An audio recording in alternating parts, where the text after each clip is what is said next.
The double dog, the triple dog, double dare, or whatever the hell it was. So if someone triple dog dares you, you're just gonna do whatever they told you to do? Do you not understand how that works on the school playground? I don't remember that being a thing. It never was a thing, but it's in not this real. show, However, it apparently is. There's a hierarchy of rules. T.J. here. Detweiler. T.J. Detweiler wouldn't have done it. Yeah, he would have. If he was you triple think so? dogged dared. It's very possible. If they uphold Jinx, triple dog dare is definitely upheld on that playground. I'm just saying. I guess that's true. I'm just saying. There's a lot of children Farkas. screaming in this movie. Yes, there is. Like, it gets to the point where I'm like, stop screaming. I know why. Like, it makes sense. It's natural. Yes. Randy is always screaming. There's a Randy, just like South Park. It's a South Park. It's South Park and Recess shoved together for Yeah, a Christmas sort of. special. Yeah, for a Christmas special. The other thing I was thinking is the idea of nostalgia, Rachel. Because this movie is from 1983. So the people that would be nostalgic for it when it came out would have been people that were kids. I don't even think they were kids in the 40s. I think they'd be too, like, they would be nostalgic for it. So, like, okay, we're talking, like, people that are in, like, their, like, 50s in the 80s. Okay. Oh, because then they would have been kids, like Ralphie.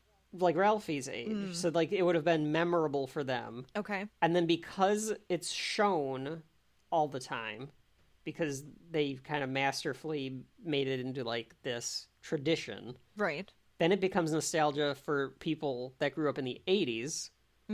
Because then they were kids when they watched the movie. So then it's a favorite movie. Right. And then it becomes nostalgic for, like, us who watched it when it was on cable. Because it became a tradition that way. Right.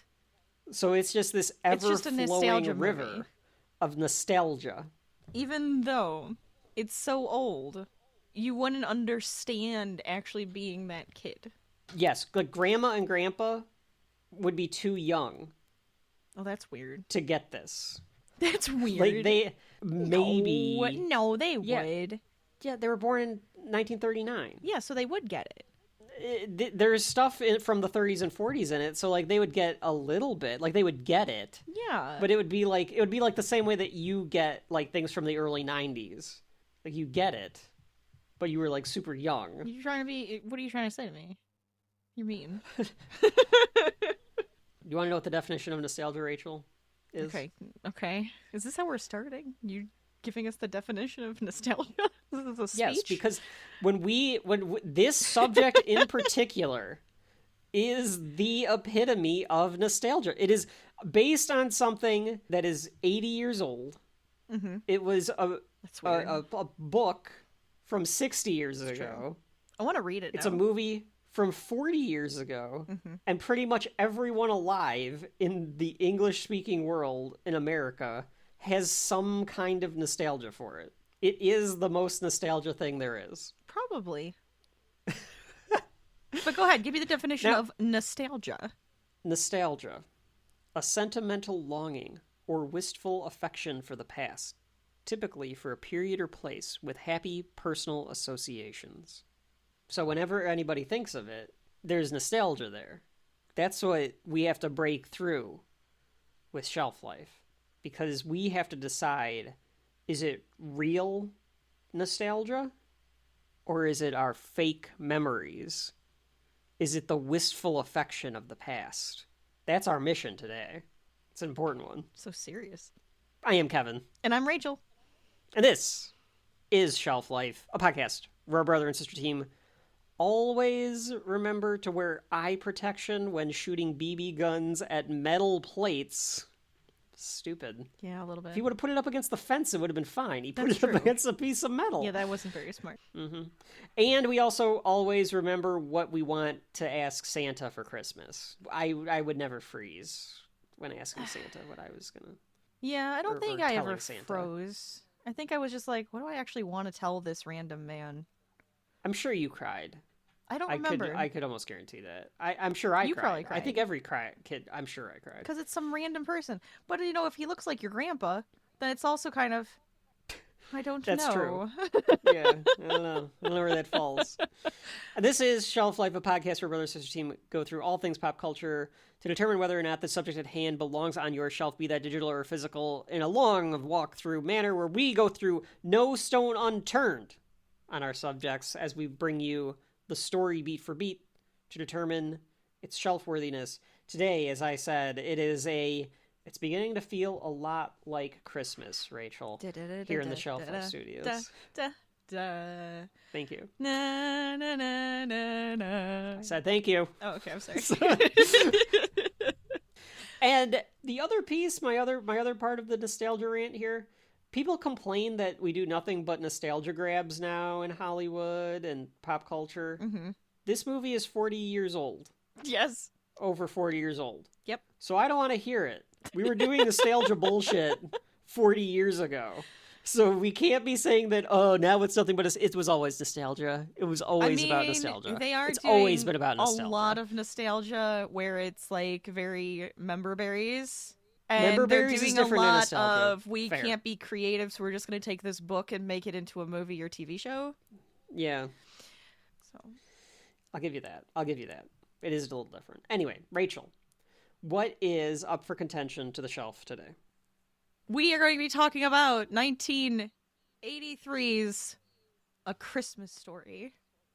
Yes, a holiday classic, Rachel, is up for contention today. We're diving right into the Christmas feels with this one. It is Bob Clark's A Christmas Story from 1983. I think most people, I don't want to say most people, you never know. And now that it has been 40 years, people don't all have cable anymore. They aren't watching the TNT marathon. They might just have streaming, so maybe they aren't watching it every year. I don't know. So I don't want to assume that most people know what this is, especially younger viewers. But I feel like this one is going to be a very well-known subject. I think that this is in cultural osmosis, a lot of the stuff that happens in this movie. But Rachel, what is A Christmas Story about? It's a little boy going through a one of his Christmases with his family, and one of the Christmases where he wants a specific item, toy, and is trying to get it from Santa. Or from somebody, honestly. I think anybody. Somebody. Give me somebody while I'm waiting. That's a different Christmas. That is a different one, but everybody knows that one. We'll do that one. We'll do that one another time. Yeah, it's a vignette movie, I think, where a bunch of stuff happens. Adult recollecting about stories from Christmas from his childhood. Yes. And he connects it all together through his main goal of trying to get the present that he wants for Christmas. What is that present, Kevin? It is I wish I can remember the full name of it, but it's a Red Ryder BB gun, but I need to remember. Whenever he says it, it's like, huh? How does anybody know what he said? Yeah, I think that's part of the joke. It's a Red Ryder carbine action 200-shot range model air rifle. And I'll try to say it like Ralphie. Red Ryder carbine action 200-shot range. I don't know how impossible. Peter Billingsley did it. It's a tongue twister. All right, I'm gonna try it again. Red Ryder carbine action 200-shot range model air rifle. And then he puts the big smile on his face. Yes. Everyone knows what this. Everyone knows you'll shoot your eye out. You'll right? shoot your eye out. You might know the lamp in the window. You might know the lamp in the window. Yeah. The tongue on the pole. Yep. Even the the bunny Chinese rabbit outfit. restaurant. The bunny rabbit outfit. Mm-hmm. It's all from this hour and 33-minute movie. It's kind of insane that many Christmas reference like that. Those are all Christmas references now. People buy that fucking leg lamp. That's right. I saw put one. it out we for went Christmas. And looked at lights, and I saw one in somebody's window. There you go. Yeah. People buy the outfit to wear the pink rabbit, the pink nightmare. Yeah, to wear like to Christmas parties and stuff. A Christmas Story. That's right. Rachel, this is going to be a difficult question because I don't think anyone can answer this. No idea. Your history with A Christmas Story? Every year on Christmas, it plays nonstop.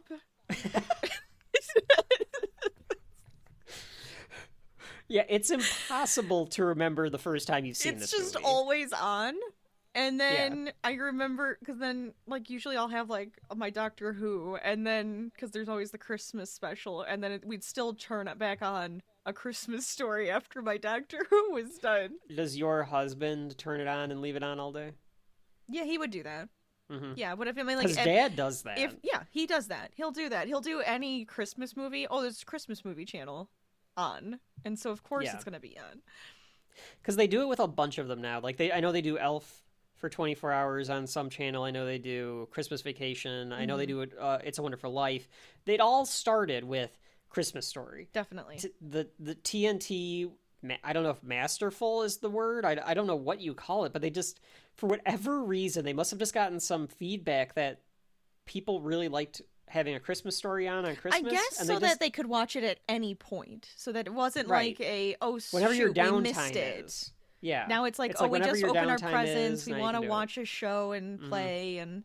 Well, because I think back in the day, and we talked about this maybe a little bit with like Rudolph and Grinch, when we did our holiday special from last year. Check the back catalog, folks. Very good episodes. Great the episodes. Rudolph. I really like those ones. I'm sorry. I gave Rudolph a dressing down. Thank you very much. Everyone in that movie is an asshole. I mean... So, anyway, back in the day, it was like, when it came to any of these types of things where it's like, oh, I watch this every year, it was you either had the VHS tape or even DVD, or you caught it when it was on TV. Of course. So it's like, Rudolph is coming on December 15th. We have to be home to watch Rudolph or tape it off of cable so that you have it every I do year. remember we would do that. actually doing that. Yeah. Yes. And me, because, you know, we grew up with a dad that was into tech. Of course. So I knew how to run the so you set VCR up the to VCR. program. Yeah. So I was doing that when I was 2. So I would, oh, this looks fun. I'll record this. Yep. So I have it on tape because I was collecting shelf life stuff. The second then. he came out of the womb. Pretty much. So like you're saying, now it was like, okay, at any time you can watch this. But I can remember, and I don't remember, I can probably look this up, and I probably should have looked this up, of like what year was the first year that they ran this 24 hours a day. Let me see if I can find that. It was on HBO and stuff in 1985. In 1987, it premiered on TBS. In 1989 and 1990, they showed it on Thanksgiving night.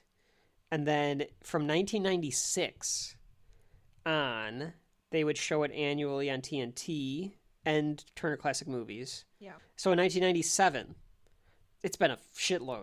It's been a while since they've done this. It really they've done has. 24 hours of A Christmas Story. It's almost been 30 years.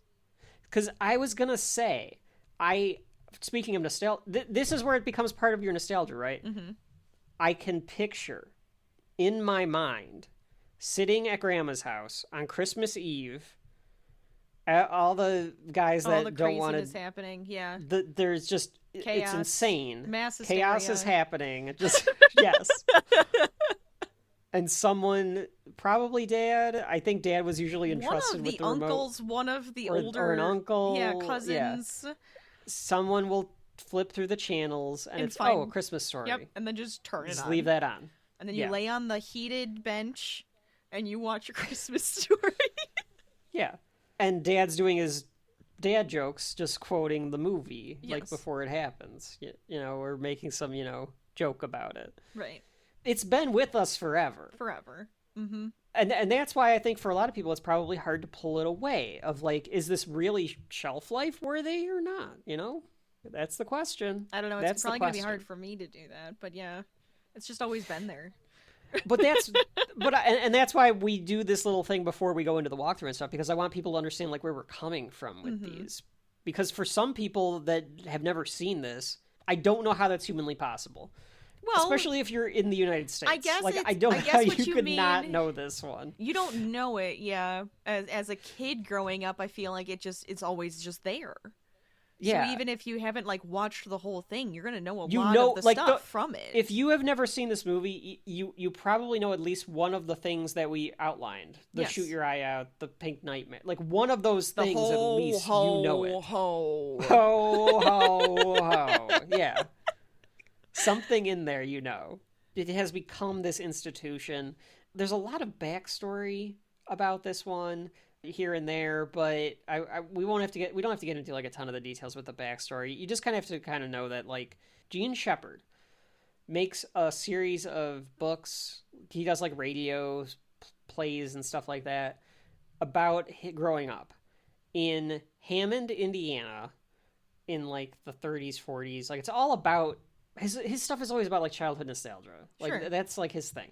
This one in particular is based on a book called In God We Trust, All Others Pay Cash. It's about like a Christmas. Mm-hmm. I think in the book Ralphie's older or something, but like it's got like little flashbacks of like different Christmases and stuff like that or something. So Hammond, Indiana is where Gene Shepherd grew up, so that's what he remembers. Hammond, Indiana, Rachel, is a suburb of Chicago. Sure. I was trying to figure that out because the old man mentions the White Sox and talks about the Bears and the Packers. Oh yeah, yeah. During the movie. So it's really close to Chicago. It's on the northwest tip of Indiana, like on the lake. Okay. Kind of. Right. So that explains why there's so much snow, because you've got that lake effect snow. Although it's also just climate change. Because, like, and this is one of those things where I wonder, like, because everyone always talks about how it snowed a lot more when you were a kid. It's because the seasons are shifting. Is it because seasons are... I mean, it is. It's for sure, like, some climate change, but do you also think that it could just be misremembering how much it snows as a kid? But it did snow as a kid. I remember it snowing as a kid. But, like, you remember it... Do you remember it snowing more than now, like, as an adult? Yes, I think so. I think and it then did. That's where I wonder, like, is that real? And it's because the seasons are shifting and you climate could look change. at the weather and you could say, I guess like, that's true. Where You I could grew prove up, that out. how much Yeah. snow dropped this year. The shifting of seasons, I think, and the rotation of the earth and all of that kind of stuff. Let's go scientific here. Aliens, the with aliens, the lizard people, yeah, right. The space weather stations where they control the weather. Yeah, absolutely. Yeah, we know. Yeah. But like, we had a couple white Christmases growing up. I feel like we had a lot of white Christmases growing up, and nowadays it's just like that never happens. I think we had one a couple years ago. It was cold over the entire country. Oh yeah, sure. Years ago. That's true. That's true. It was like 20 degrees in Florida, right? And all that kind of stuff. I didn't actually catch what the name of the town was, but he does say it in the first scene. It's Homan, Indiana, so it's a fake version of Hammond, Indiana. And in reality, Hammond, Indiana is like an industrial suburb. Mm-hmm. So the history of Chicago in a very high level is that it's an industrial city, right? First and foremost, when it was like formed and stuff. So a lot of the outlying suburbs are a bunch of industrial based things. So they're like railroads and everything goes there. Like if you ever look at a map of like what the future would be if we ever get our heads out of our asses and build like a high speed rail, Chicago would be the hub. Because that's how Chicago's always been. It's the hub. Well, so I would hope that we could get some high speed rails, and that would definitely be a great place to put it. I think they were talking about doing either from New York to Florida first or That's in California, but I still think Chicago would be a perfect hub like for that to go to everything. Most of the rails would go Absolutely. through Chicago. Mm-hmm. And that's how stuff was shipped, because it's on a lake and it's in the middle of the country and whatever. So a lot of their suburbs became like steel or coal or this or that. It just worked out that way. So Hammond was kind of an industrial suburb. The only places I think that you get that, it's subtle. If this was intended, it's subtle, which is every once in a while you hear a train in the background. And I don't know if you heard it, because folks at home, Shelf Life Kevin watched this on his 4K copy. As it should be. As it should be. Surround sound. Yeah, so I had everything going on. So I heard the train. I don't know if you heard it or not, Rachel, on the streaming. I may have and just wasn't. Yeah, you might not have just like registered. Yeah. But there's like those little things, or even like we don't know what the dad does for a living. That's true. What does he do? It's not important. What is important? I mean, it's also from a kid's perspective, so he might not like know exactly what he does, and so it truly isn't important to his story. It's like, what does dad do? He fixes stuff around the house. He loves turkey. That's what I think is, eccentricities? or idiosyncrasy. That also could be one. Yeah. that's what I think is interesting about this movie in general. And I think as we go through the walkthrough, we might be able to talk about some of the flaws or some of like the things. But if you keep in mind that this is all from the perspective of a kid and what they think, for instance, I was going to get into this more in the walkthrough, but like, let's talk about it now. The dad, Rachel, the old man. Who does look old. Like, if you think about it, it's like, oh, you feel old, sir. Played by Darren McGavin. Darren McGavin, you want to take a guess at what his age was here? 40. 60. Oh. So he's okay, he's so he was actually his age. Yeah, he's an old man. He is an old man. But I was the worried that reality- it was like, oh, he had something, and it was just, he's so old looking. But Okay. yeah, he looks 60. He looks yeah. like he's 50, 60. Yeah. But the reality is, like, if he was really 60 when Ralphie and Randy are like 9 and 5, like yes. that would be strange. At least he would have had them like way later in life. How old was she? She's got to be in her 30s. 40. Oh, okay. She is 40. Yeah. So I don't know if she was exactly 40, but she was like in her 40s. Okay, fair. That's fair. Melinda That's Dillon. That's fine. That makes more sense. She was born in 1939, so she would have been what's that? 40, 42, 43. Okay. So that makes more sense. But to a kid, the dad looks and feels a lot older than what he actually is. That's true. I guess so. that could Like be. they actually were gonna try to get Jack Nicholson. Oh, that's weird. I can't. Isn't it? I can't change that out. So the I original don't think that intention would- for Bob what? Clark was to try to get Jack Nicholson, Interesting. and they couldn't get him because his asking price was too high. They didn't have the budget for it. Okay. I cannot imagine what this would have been like with can't. Jack Nicholson. He's too unhinged He's so to unhinged. play this dad. Like, this would have been right after I The think Shining. he would have been too Like, how the scary fuck are when you he's gonna like, do that? you know, he's working on the boiler or the This- furnace, and that would have been like a horror scene. The scene where he gets mad at Ralphie for swearing would have been like a completely different tone and stuff. Yes. Yeah, I don't know how he would have pulled that one off. But he would have been 20 years younger. Like, he would have been in his 40s, True. I think, at the time. So it would have made a little more sense.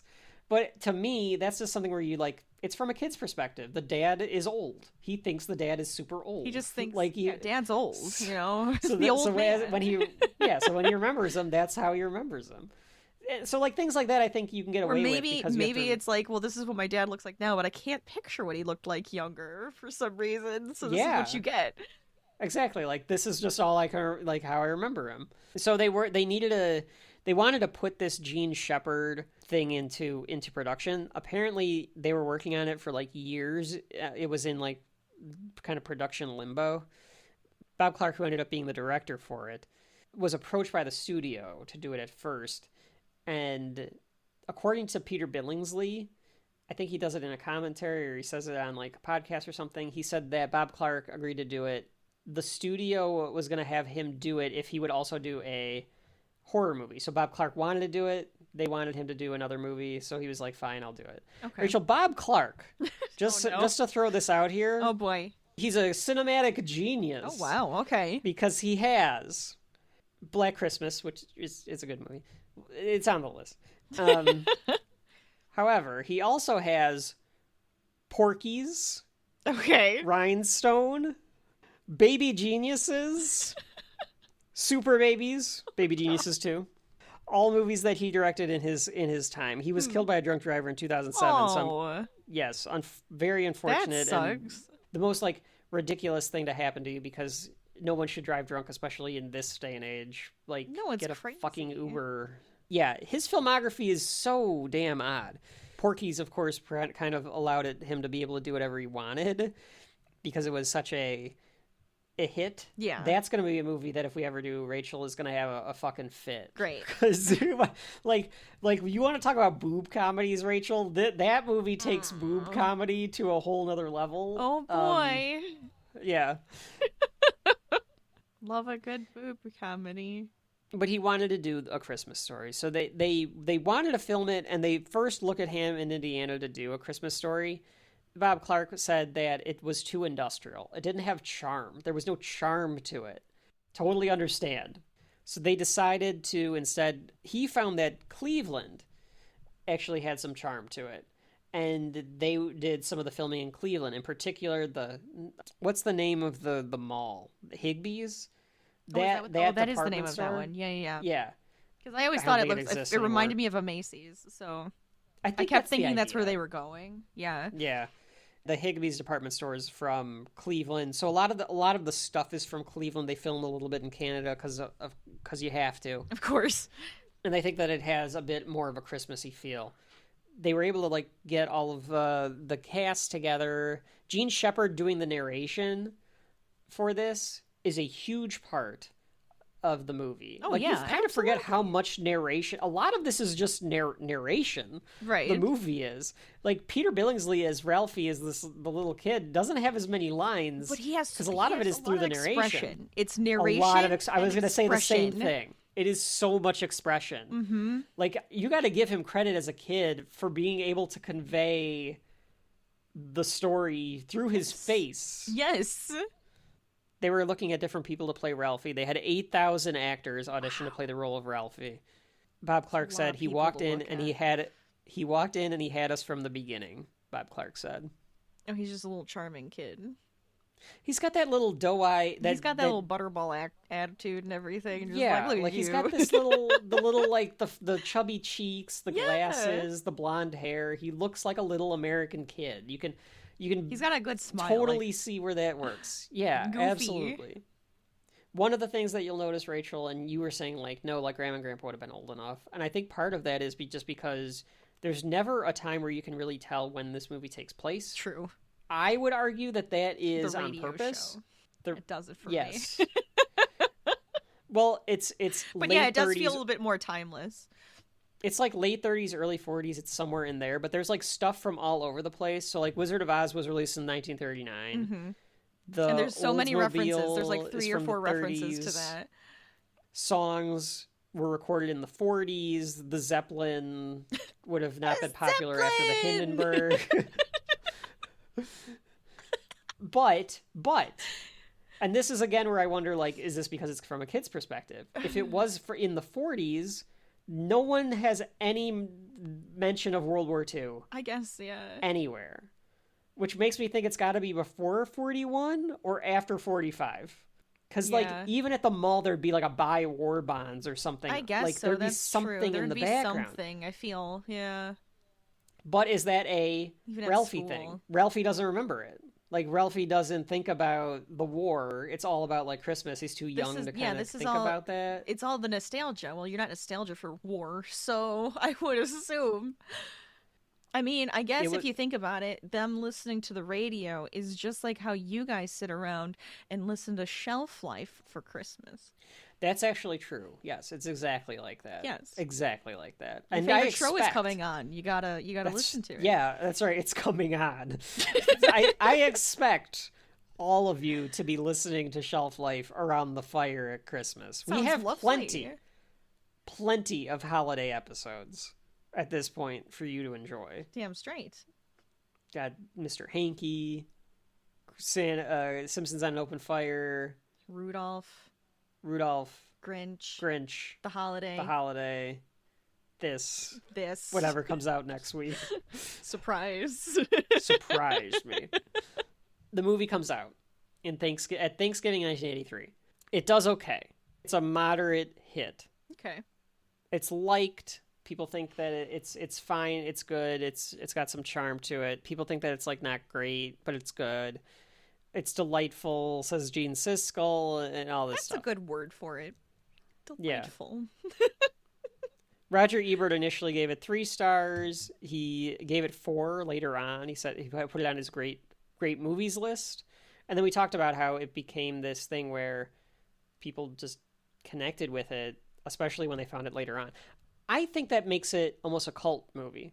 No, I 100% think this is a cult movie. Yeah. Like, I know that a cult movie is really like something that only like a few people know, and it becomes like a thing that people watch later on. But to me, like, it at least meets that criteria of it wasn't known at the time, and then people like caught on to it, and then it became a tradition to watch it. So it's bigger than a cult movie, but it's like got that trait because it wasn't does. like completely It known. still And then feels like a cult movie to me. It's one of those Well, it things has where... a cult. Oh, It absolutely yes. has a cult. Absolutely. I guess that's the extremist part of it. We have the cult side. We love it that I much. think that I was reading somewhere because I was like reading about these things, and I can't remember. I don't think this was apocryphal. I might get it wrong of what city does it. I thought it was Hammond, Indiana. I thought that they do a Christmas story like week or something. They do the events. They do like the pig, like a contest where you have to eat the mashed potatoes, like Oh my God. Randy, and then they have Santa's Mountain like in the town. That's so silly. And stuff like that. I can't remember what town it was. That kind of stuff almost makes it into a quote unquote cult because there's traditions surrounding the movie, like Rocky Horror, or you know what I'm saying? Like Yes. everybody knows Rocky Horror, but that's a fucking cult movie. Like you have to So- like the whole point of going to see Rocky Horror is doing the dress up and doing the crazy stuff on the outside, not just seeing it. Right? Isn't that part of the Yeah. cult stuff with it?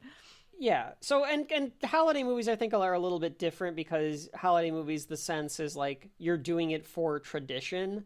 So like you have to watch it this year, but that so it goes on it becomes this big holiday classic that we all know today. Peter Billingsley becomes Ralphie for the rest of his life, and the rest of the cast too, like they're all known for this in particular. I don't think that there's a member of the cast other than maybe McGavin that you'd like point out from something else. Okay. He actually has a line in another movie that I actually is one of my favorite lines of all time, where he goes, "Are you some kind of damned moron?" Do you remember what that's from, Rachel? I remember that line, but my brain isn't going, this is what it's from. He plays Billy Madison's dad. Okay. Yep. You some kind of That is a good damned line. moron. It's a great line.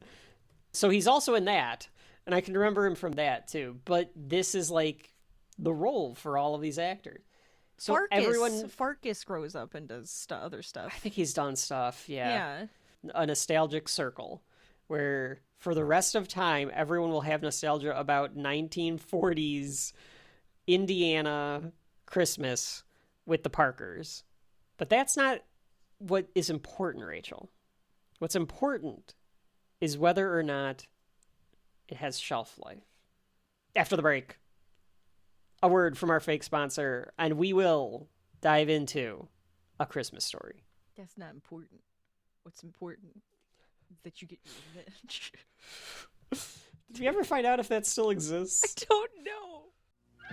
Over the years, in an effort to avoid eating good foods they don't like, kids have attempted the impossible, eating without swallowing.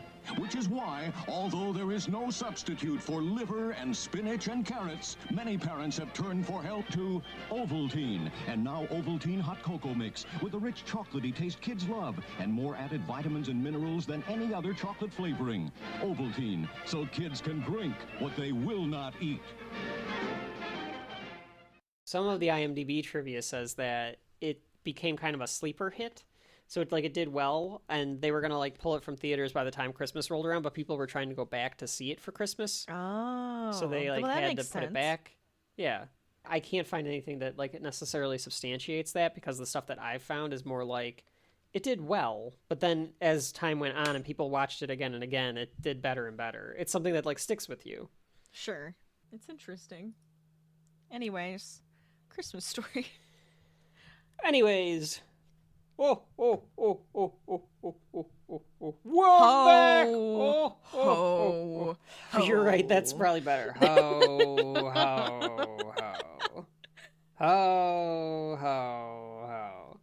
We are back with another exciting walkthrough here at Shelf Life. This time it is Bob Clark's A Christmas Story from 1983, the story of Ralphie Parker and his family. Rachel, anything that you want to add before we get into the walkthrough? Oh, I'm ready to get right into it. Do you feel Christmassy? Starting to feel awfully Christmassy in here. That's Rachel's favorite Christmas character. If Mr. Mr. Hanky would have Hanky, shown up in this. This is not... this is not South Park. Oh, well, I'll just go over to the corner then and enjoy watching the movie by myself. I guess That's I'll just fine. Go sit on myself. You have to be quiet. Yeah, fine. And really put in the corner now, Mr. Hank. Nobody likes a talking piece of poo. You could put Towley back there so that you could sit on something, because I don't want you just in my room. Since it's essentially the exact same character. That's correct. The movie begins. There's bells, and Deck the Halls is playing. A distinct version of Deck the Halls, I'll say, right? Like, if you hear this version of Deck the Halls, it sounds like A Christmas Story. I would say, in this man's humble opinion. That... Yes. Right. Right. Like, it has that back and forth that just lets you know that it's a Christmas story. Absolutely. The Deck the Halls plays. We see the title card and then credits. Yes. It's a very Christmassy font. Red and green and fancy looking. You got holly on there. Is it just kind of like a mistletoe font? Like, it's got to be a specific font. This Christmas typeface, right? Like, Oh, it could be. It really could be. I feel like it's like in other stuff in the past with Christmas. Like, it's got to be something like that. I never really went into Christmas fonts. But I guess if I looked them up and I was like really in need of one, there probably are many. Many a Christmas font. And they probably all look similar like this.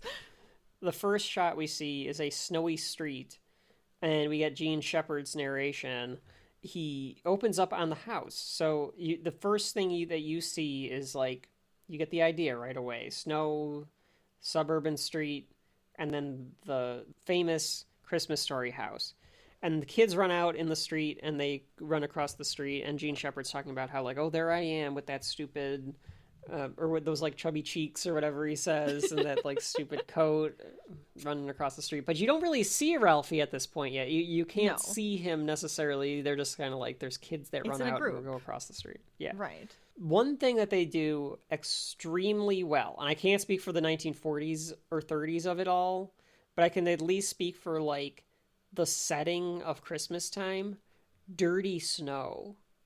They have that the dirty snow on the street. because it's been, like, it's settled in, like, it's not fresh snow. It's, like, just been there. So, like, the sidewalk and the streets are just like this impacted, dirty brown snow. Yeah. That gray. It looks real. Yeah. Doesn't it look real? Like, Isn't I kind of wonder if it is. I don't know. I didn't look all that up, but I kind of wonder if they were recording in Canada, I bet it is. Or Cleveland. I mean, it snows there too. I guess in Cleveland too. That would work. I bet it is then. Yeah. We go to night, and there's a big tower building, and this is a building in Cleveland, but they're doubling it for Hammond, or whatever the fake city in Indiana they say it is. It does a good job of, like, allowing you to kind of see this city during the holidays. Like, everyone's kind of, I assume it's this lit is, up I would with lights and the trees. I would wager this is like Thanksgiving weekend or something like that. Oh, it has right? to be. Like, yeah. This is like the start of the Christmas season. Black Friday. Everyone's going shopping. Well, I don't know if Black Friday was a thing then, but or at least they weren't so brazen about it and, like, telling us, like, yes, this is Black Friday. Get your asses shopping. Right. So the economy. They might have just started shopping because it's after Thanksgiving. Christmas is, like, coming upon us. This is the time to get the presents, or at least to go look to see what's out there. That's exactly what's happening here, because they're going to the store. As Lewis Black once said, Rachel, when did the economy become tied to Santa's ass? So they go to my God. Higbee's, which is a department store, like you said, like, it looked kind of like a Macy's. I think it was Dillard's. I think it became Dillard's could be it too. Yeah. Yeah, so, like, that type of thing. We're not old enough to have remembered any of this shit, but there you Dillard's was I had a Dillard's at the mall. Oh, look at you. Did you ever go? Yeah. Did It just like felt this? like Macy's. Yeah. That's how they all feel. Anyways, Dillard's. So the group of kids, Dillard's.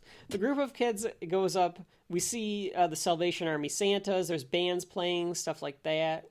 Mm-hmm.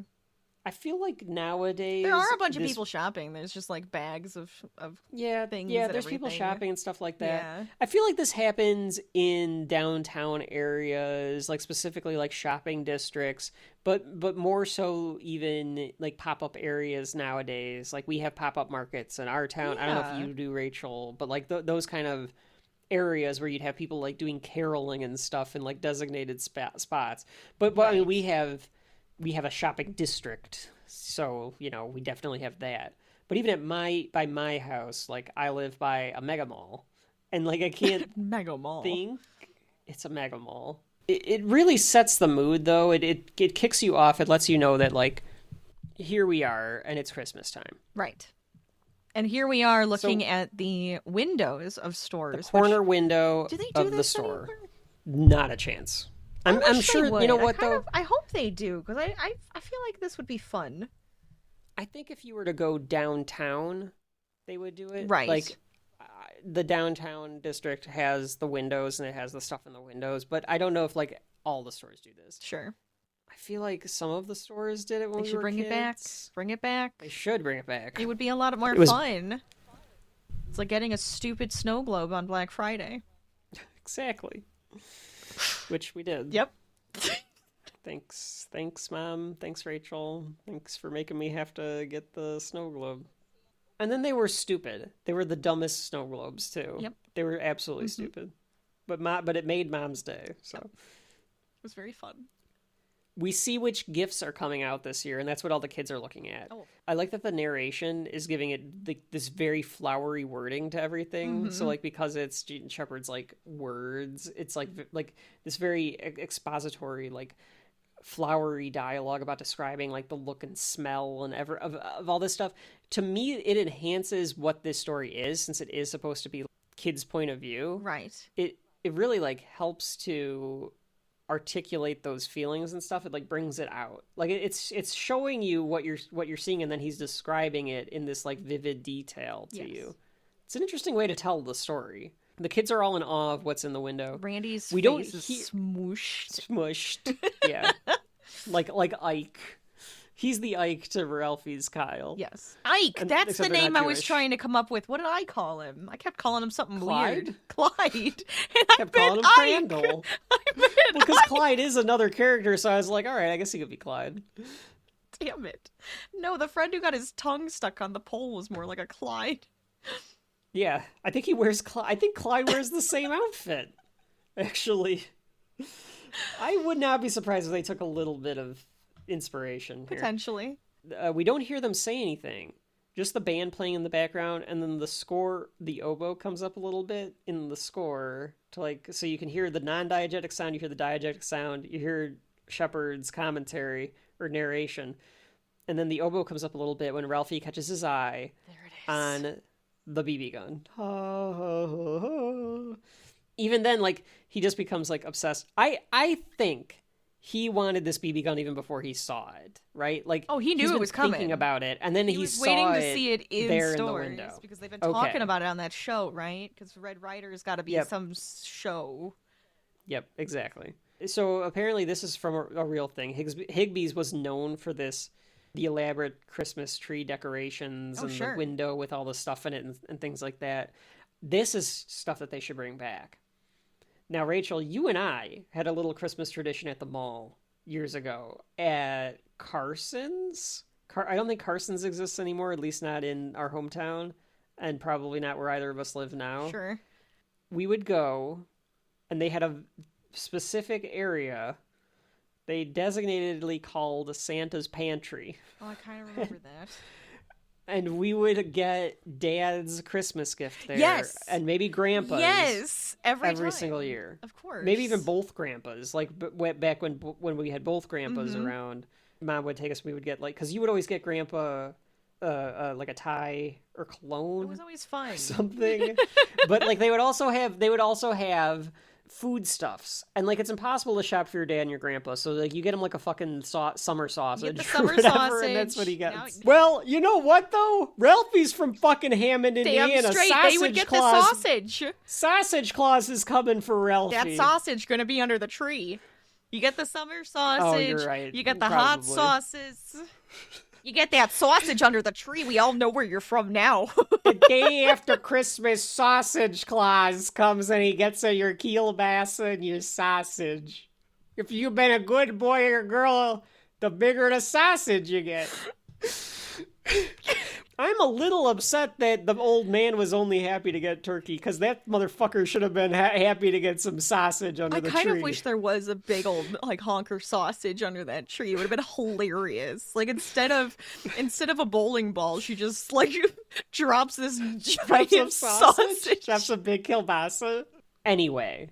My point still stands when I say, so, you know, we would get him the hot sauces or like some sort of weird food or whatever. The cheese and things, like the weird things. Like they were always kind of like fun, but then also food. Yeah.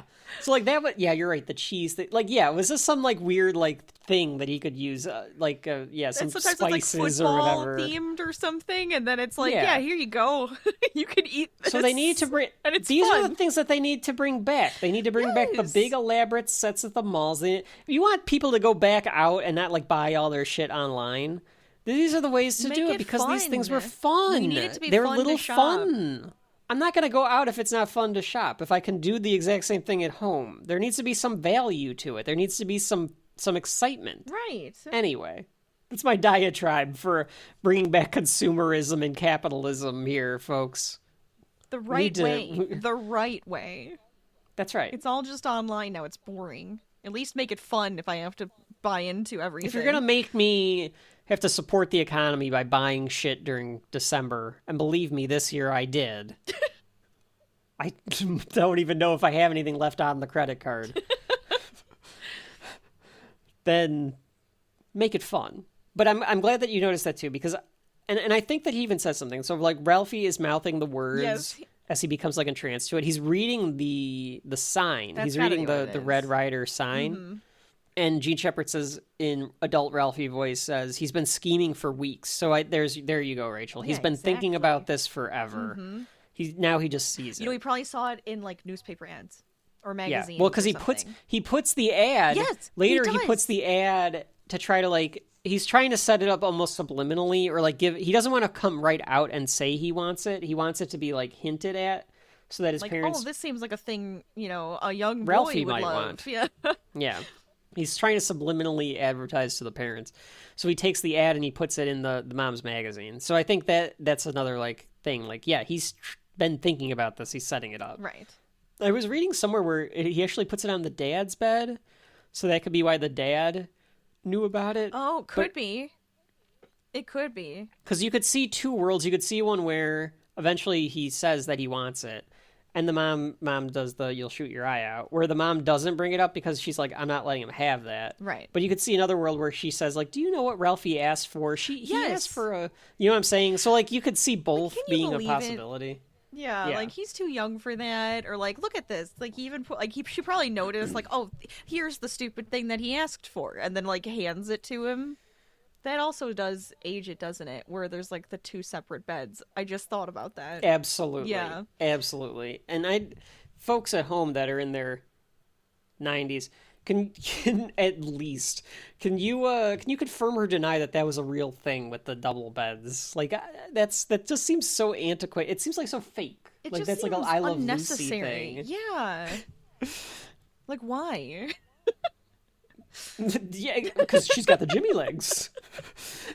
I just need to get some sleep. It dream wipes out.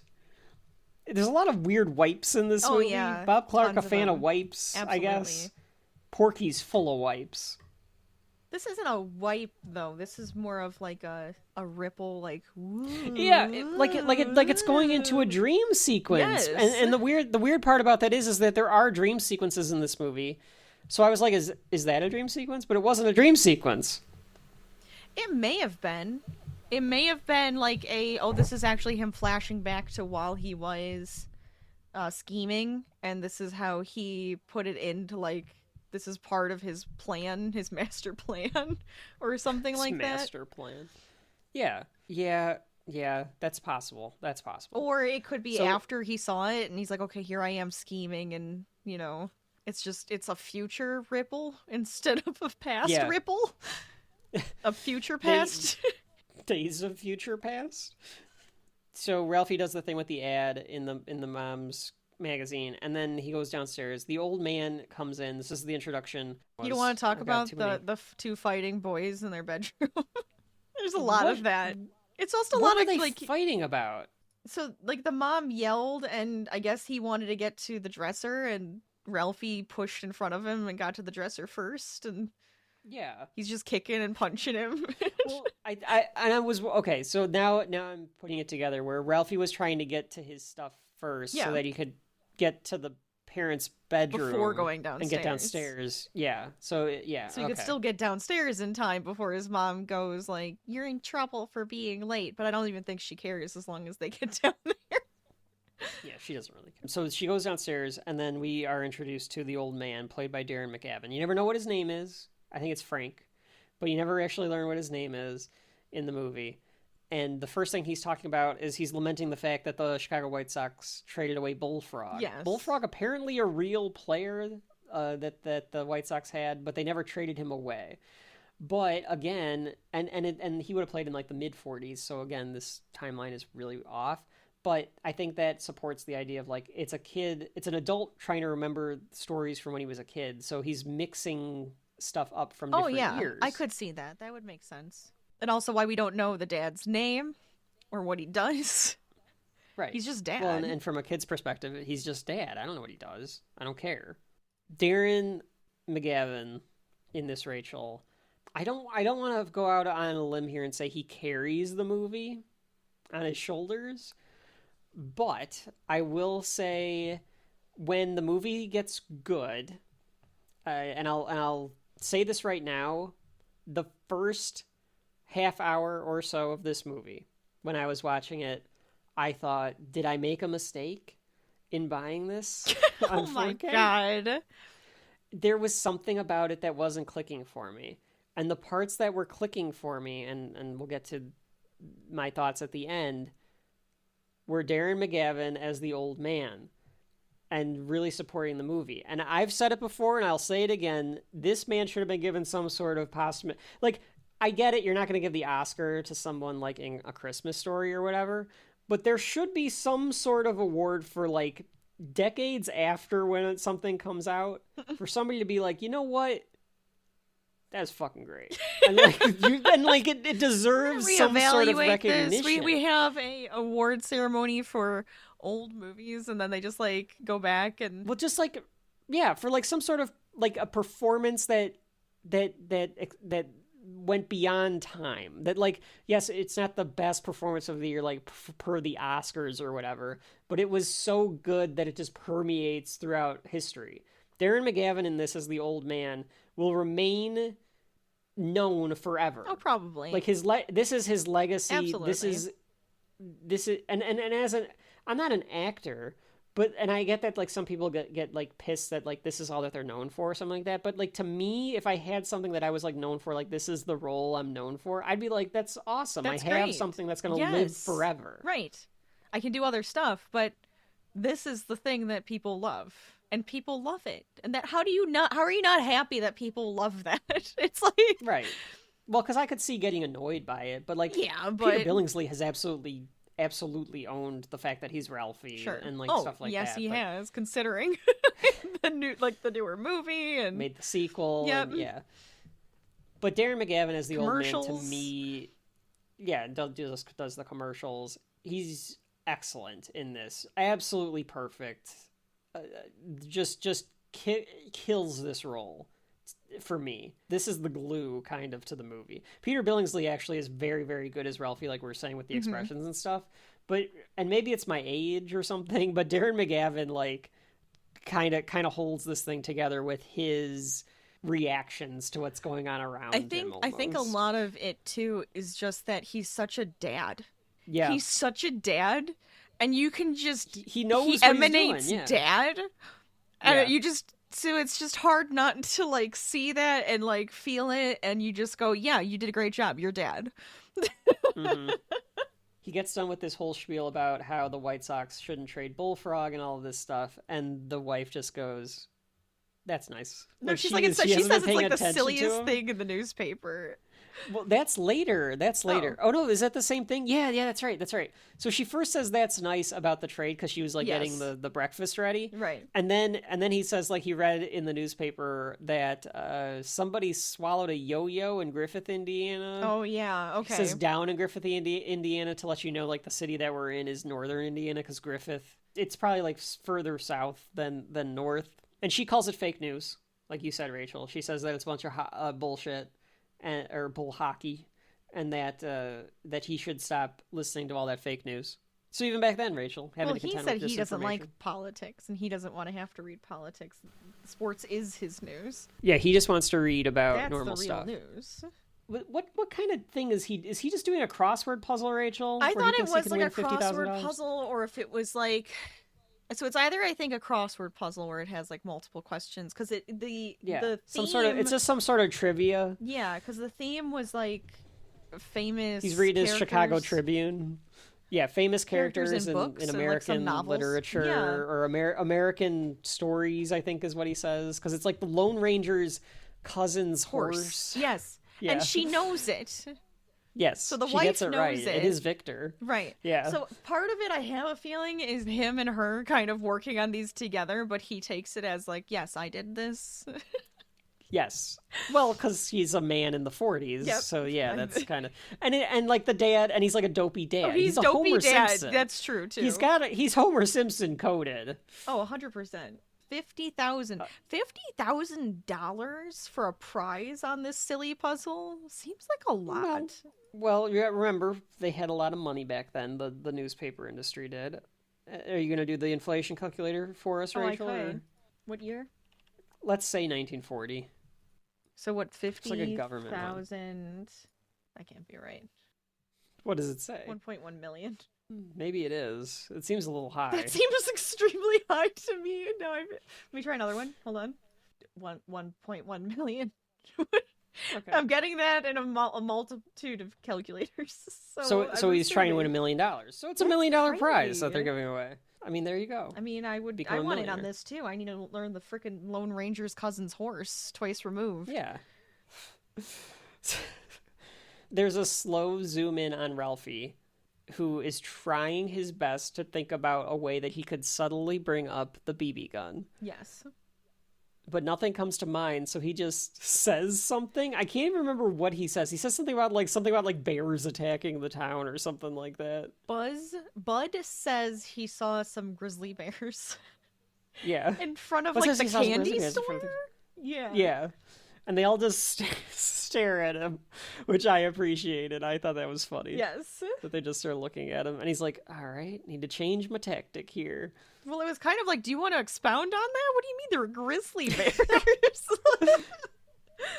I think it's also because it's just such like a non sequitur. It's like something like a little kid would do where it's like, Oh, yeah.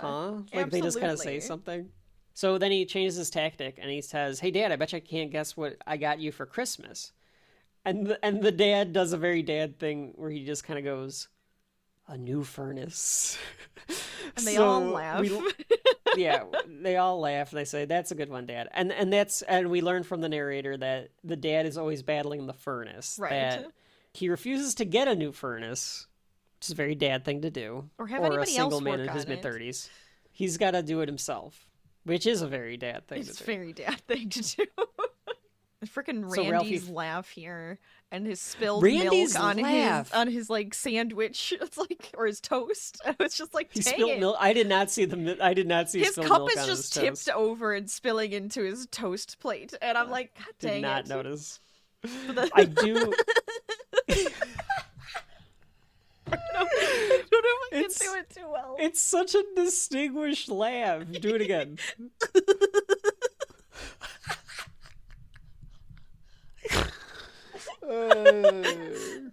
I have to do Beautiful. this like weird thing with my mouth to get to work. Oh god! But that's how he laughs. Yeah, that's his You laugh. guys all know It's- my it's- laugh. It's very obvious. It's in every shelf life. It's in every video of me. Sometimes I cut it out because she's done it too I'm many so times. sorry. I apologize. it's a creepy laugh. Like, in the right context, like, Randy could be kind of creepy with that laugh. He could be like, like, Like a clown? yeah, it's kind of a clown laugh. Oh, God. Ralphie failed to get it into his parents' heads, so he was not able to subliminally do it. But his mom does ask what would he like for Christmas, and he, of course, says, "I want the pump-action BB gun, Shotgun? Red Ryder." You're right. I'm sorry. Yeah, it's a pump-action. It's actually a pump-action The official shotgun. Is what Red he Ryder wants. carbine action 200 shot range something Model model air rifle. What would you like for Christmas? Horrified, I heard myself blurt it out. I want an official Red Ryder carbine action 200 shot range ball air rifle. Ooh. No. Shoot your eye out. Oh no, it was the classic mother BB gun block. You'll shoot your eye out. Which is what he was trying to avoid. How? Okay, I'm not gonna tell Ralphie what to do. But do you think that there would have been a better tactic to take if there could have been something? Granted, the internet does not exist at this time, but if you could have found something in the library, some sort of article on microfilm, maybe. I don't even know if microfilm was around for it had a to have been. 9-year-old. To find a statistic that like showed that it doesn't really, That doesn't they matter. don't do as much damage. That does not matter. She You is don't a think so? mom. That's right. I do not Well, care that's what the about your narrator says. The narrator's like, she threw a mom hammer down, or like it Damn doesn't matter what he straight. says now. Damn straight. You put the mom hammer down. Doesn't matter about your statistics. He says, "No, that's okay. I was just kidding. I can just have Tinker Toys." Like, he says it almost like snarkily, like sassy, like, "Fine, don't give me the fucking gun. I'll have these fucking Tinker I Toys." guess Everybody think that's I'm like a little. fine. Yeah. Yeah. I'm glad that you also did try to do Ralphie's mouth acting when you did that, Rachel, because Peter Billingsley, a lot like Rose Tyler, a lot like Billy Piper in this, doing some mouth acting. That's right. You got to. That's fine. Yeah, I'll because just he have some even Tinker Toys. he even throws in the my friend's gonna have one. Flick's getting one. But I guess I'll just take Tinker Toys and be left out. Yeah, That's kind I'll of be the where he's going with. Do you want me to be a fucking loser, Mom? Because that's the life that you're gonna have. Look me. what you're If doing. I don't have this fucking gun, Mom, Let me just play with my Tinker Toys in the corner. I'll just go play with myself in the fucking bathroom for the rest of my life. Too much. Bitch. Whoa. I'm bleeping that. Don't think I said something worse. Exactly. Randy, this entire time, is eating this gross slop. So you noticed Oatmeal. the milk on the toast. Oh, it was oatmeal? I thought it was just supposed to be like 1940s gruel. Like, Really like oatmeal. this just the grossest thing they could think of. It's just really thick oatmeal. They are always, every single meal. The breakfast actually looked kind of good. The bacon and eggs looked fine. Oh, sure. But every single night, they always are eating red cabbage, meatloaf, and mashed You potatoes. got a veggie, a meat, and a potato. You're coming out of that depression. Good to go. You have to. You get what you get, right? That's right. The first of the daydream sequences comes here.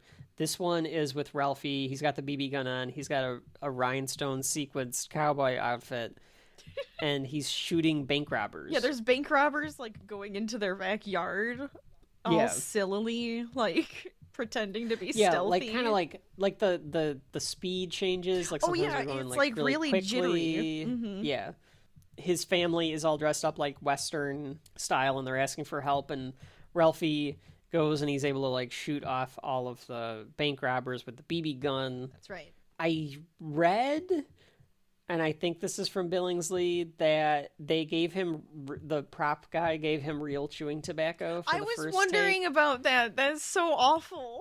He got sick. I would imagine. So then they just gave him like gum or like something that spits, because he really spits. He does the tobacco like chew spit thing. I mean, it was the 80s, so probably shouldn't have been giving him the chewing tobacco as like a 12-year-old kid. Yeah, it's just for a take. It's no big deal. Like, Yeah, I guess so. Like they thought maybe it'll look better on screen. We'll do it once and it'll be fine. But I guess he did actually get sick, because of course you would. of course you would. That's gross. There's comical robbers. Ralphie shoots them all. Yeah, he shoots them like he's at like a carnival. Yeah, almost. It is almost like a carnival ride is the way that he kind of does it, isn't it? These dream sequences, all 3, 4 of them, they go on too long. They're very silly. too long. They are pretty long. They're longer than I remember. Like, actually, Yeah, me too. watching it, I'm like, wow, Yes. these actually go on for a while. Yeah. Yeah. I remember they were there, but it's like, oh, they drag this shit out with these dream sequences. They could have came up with another little short vignette thing to be able to do instead of this. Or cut them down a little bit. Get to the point, I guess, is what I'm Sure. thinking with the dream sequences. Sure. But that's he has a very wild imagination. So, of course, this is going to be... Yeah, that's what they're conveying. Right. Sure. They try to run and they get shot in the butt. They all have the pile, they all have the X's colored on their faces, so, like, you know that they're dead. And then the daydream ends with Ralphie waking up to the dad coming back in, because he had left for work, because his Oldsmobile kept freezing up. The narrator tells us that the old man was...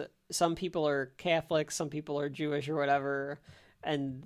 He says the old man was an Oldsmobile man. So apparently, no matter what, he like refuses to get rid of the Oldsmobile is the idea here. He pauses filling up the bowl of water so that he can unfreeze the engine. Which sounds ridiculous.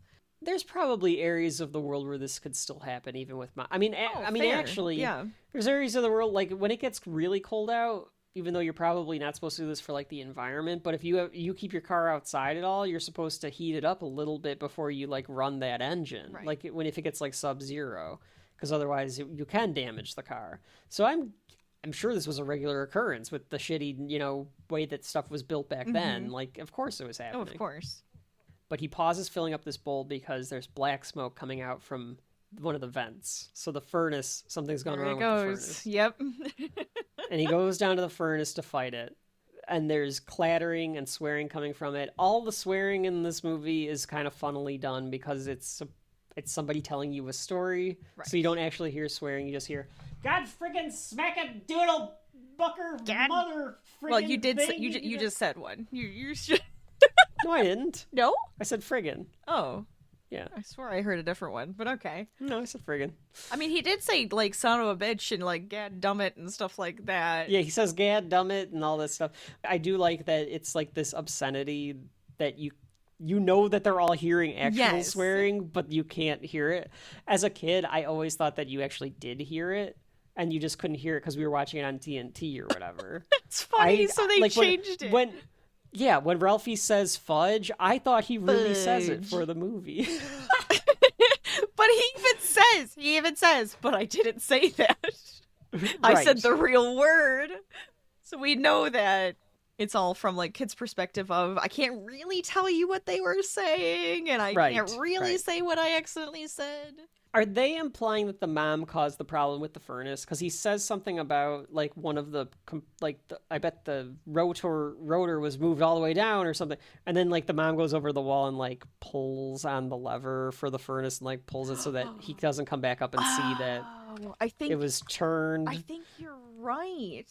Yes, it must have been like, oh, she was just trying to put it up, like, higher, like something. turn it on or down or something. Yeah, and she was like, oh, and that no. caused it to go. Yeah. Because of what, like, he's swearing about. I also like Randy and Ralphie's face as Just they in just awe. listen to him just swear. Yeah.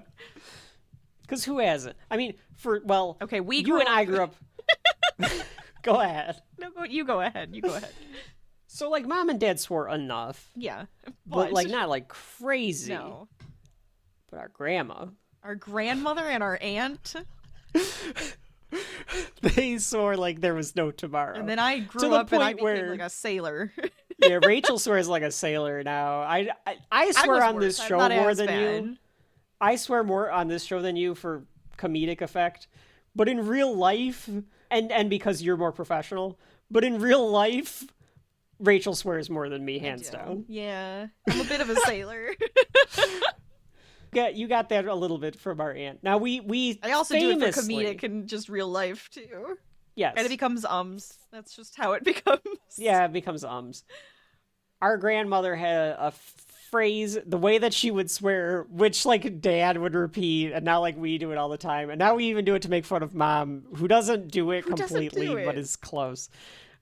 And it's the son of a bitch.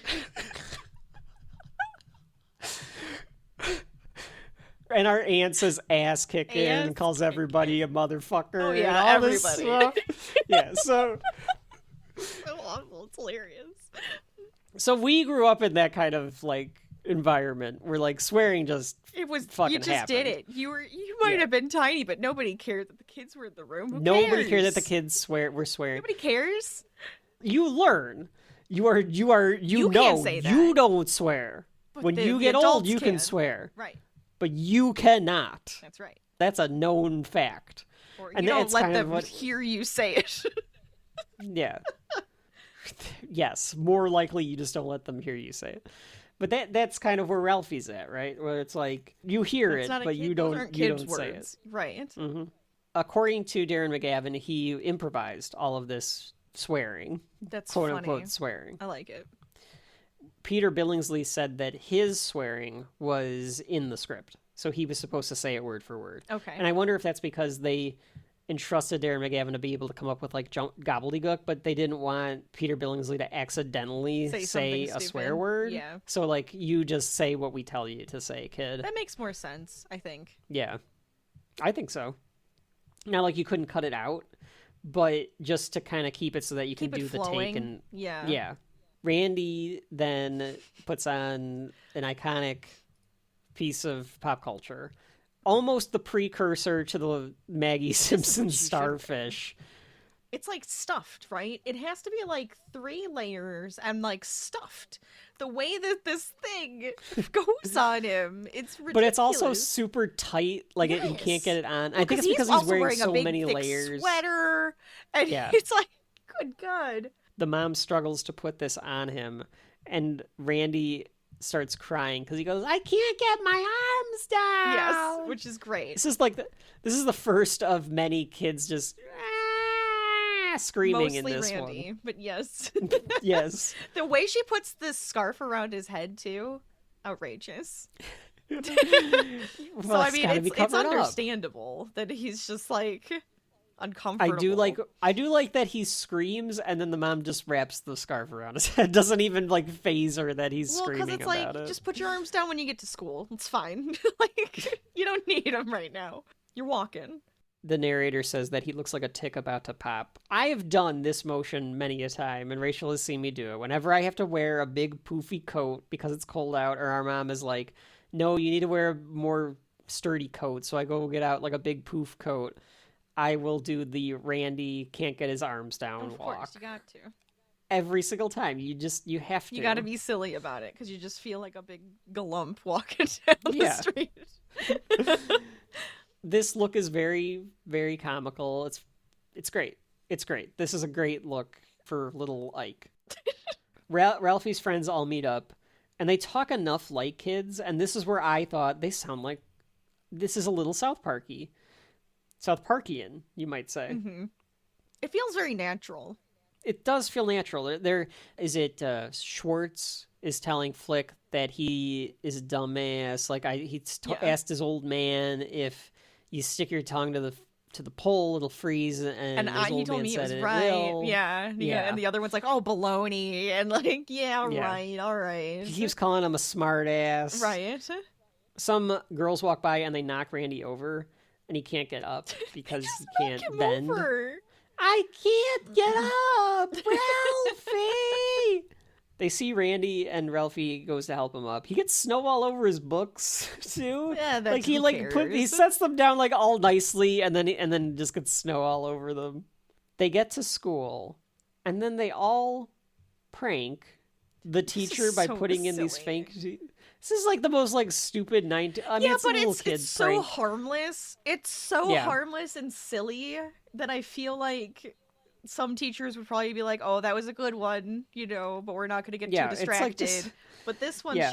she seems kind That's- of like a hard ass almost, not like fully, but like she won't even I mean, she's. giggle. I think she's strict, but she's just like, all right, like, yeah, I got it. It feels like they probably try to do this stuff to her, like, Oh, sure. once a week or something Oh, like maybe, that. yeah. Constantly going down that Uh, damn joke shop, Can't wait till it gets Well, like it's run out of all business. just done. The fucking Weasleys with the goddamn dojo shop. Run them out of fucking town.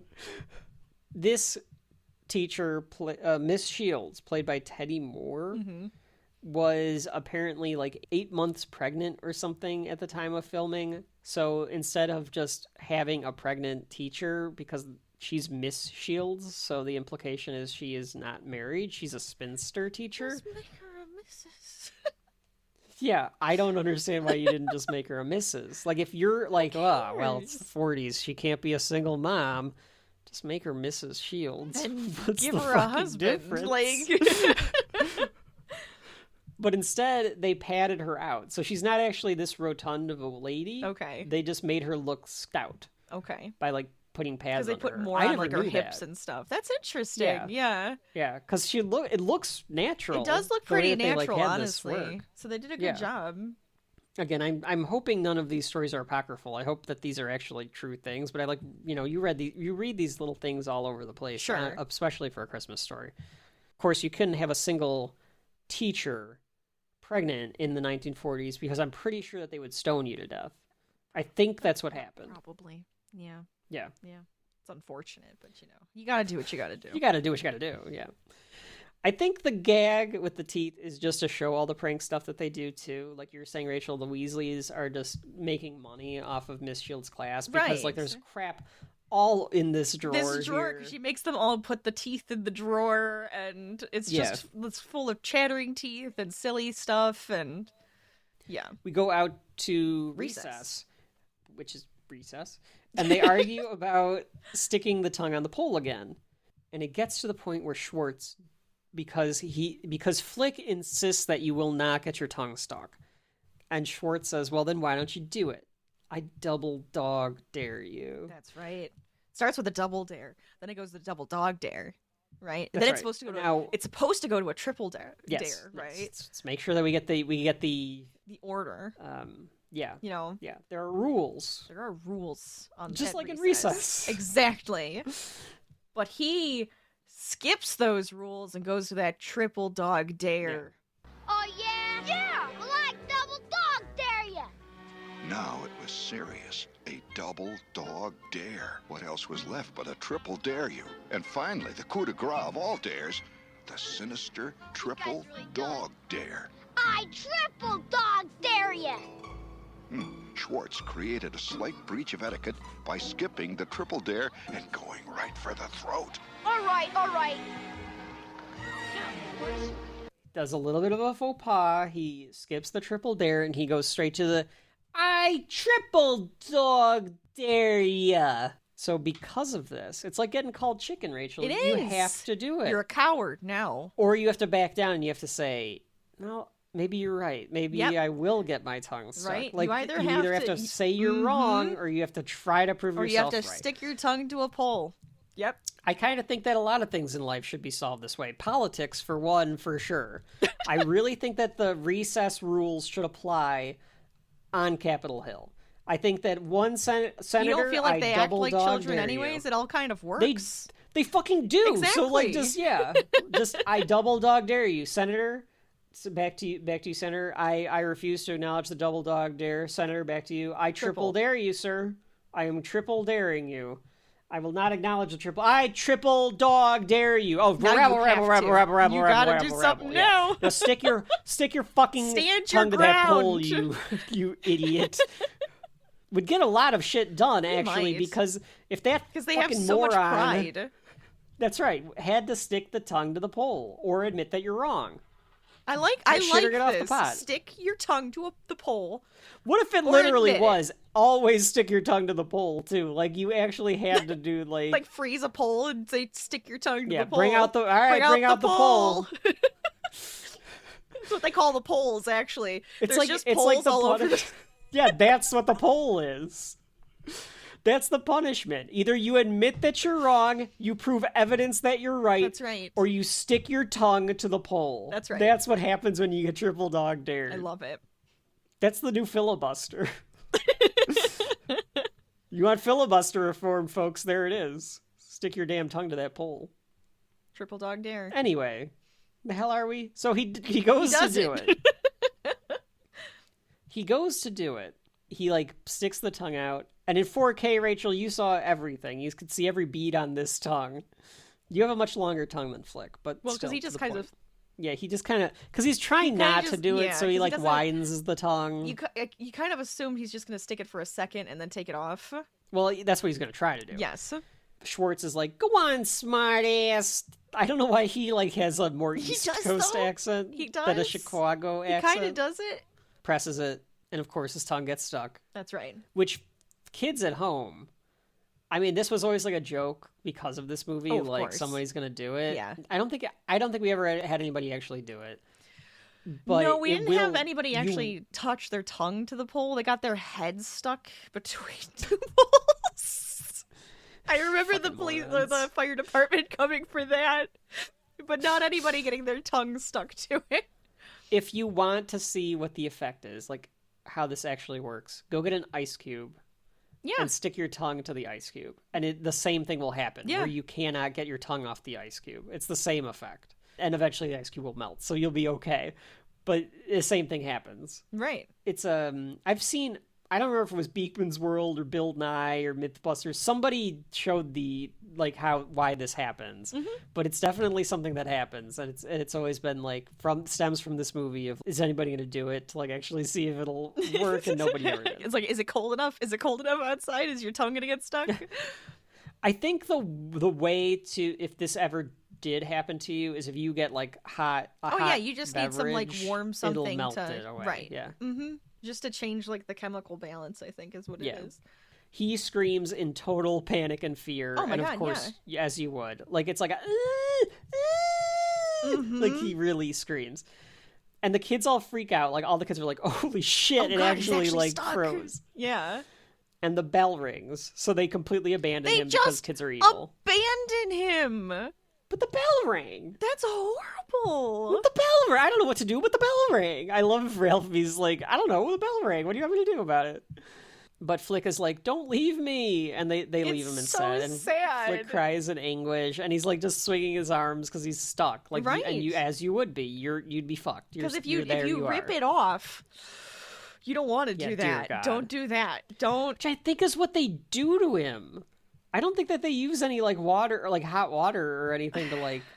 I'm not sure how we're supposed to understand they did this for him. I assume they got some warm water out, but he was out there for a while, so it probably is just like which would make it messed even worse, up. yeah. But yeah. What's the better? Well, let's finish the scene first. The teacher asks where Flick is, as you said, Rachel. Yes, and this entire class all is just like, oh God, we can't tell her. Don't tell her. It's like, yes, tell her. Yes, tell her. Ralphie shakes his head because she asks. Yeah, like, because Ralphie, I know where you're he his best is. friend. Where the hell's your friend? Like, what's Yeah. happening? Then one of the girls points to the window, Yeah, and she's just kind of like look goes out, like look out this. that way. And she sees Flick flailing at the pole. Oh, it's so awful. It's like, what is It's- happening? It's funny, and It's Ralphie hilarious, and Schwartz. but it's also like, oh my God, this poor kid. So she's like, "Oh my God," and like runs over to the window, and all the kids do, except for Ralphie and Schwartz. They don't even budge from their chairs. They're just sitting there like, "Yep, he's stuck." Yep. And the teacher goes out, and the fire department and the police come to help, and they detach him. Yes. And all the kids are like applauding that they like. Yes, got him they all off and applaud the second he gets off of the pole. stuff. He's got gauze on his mouth, probably because that's where I was thinking they just ripped it off. But I think, like you're saying, even if he had it, he was standing there for 20 minutes or whatever, like Yeah. it's gonna still do damage to your Right. tongue. Then Yeah. So I She mean, walks like, him that back into sucks.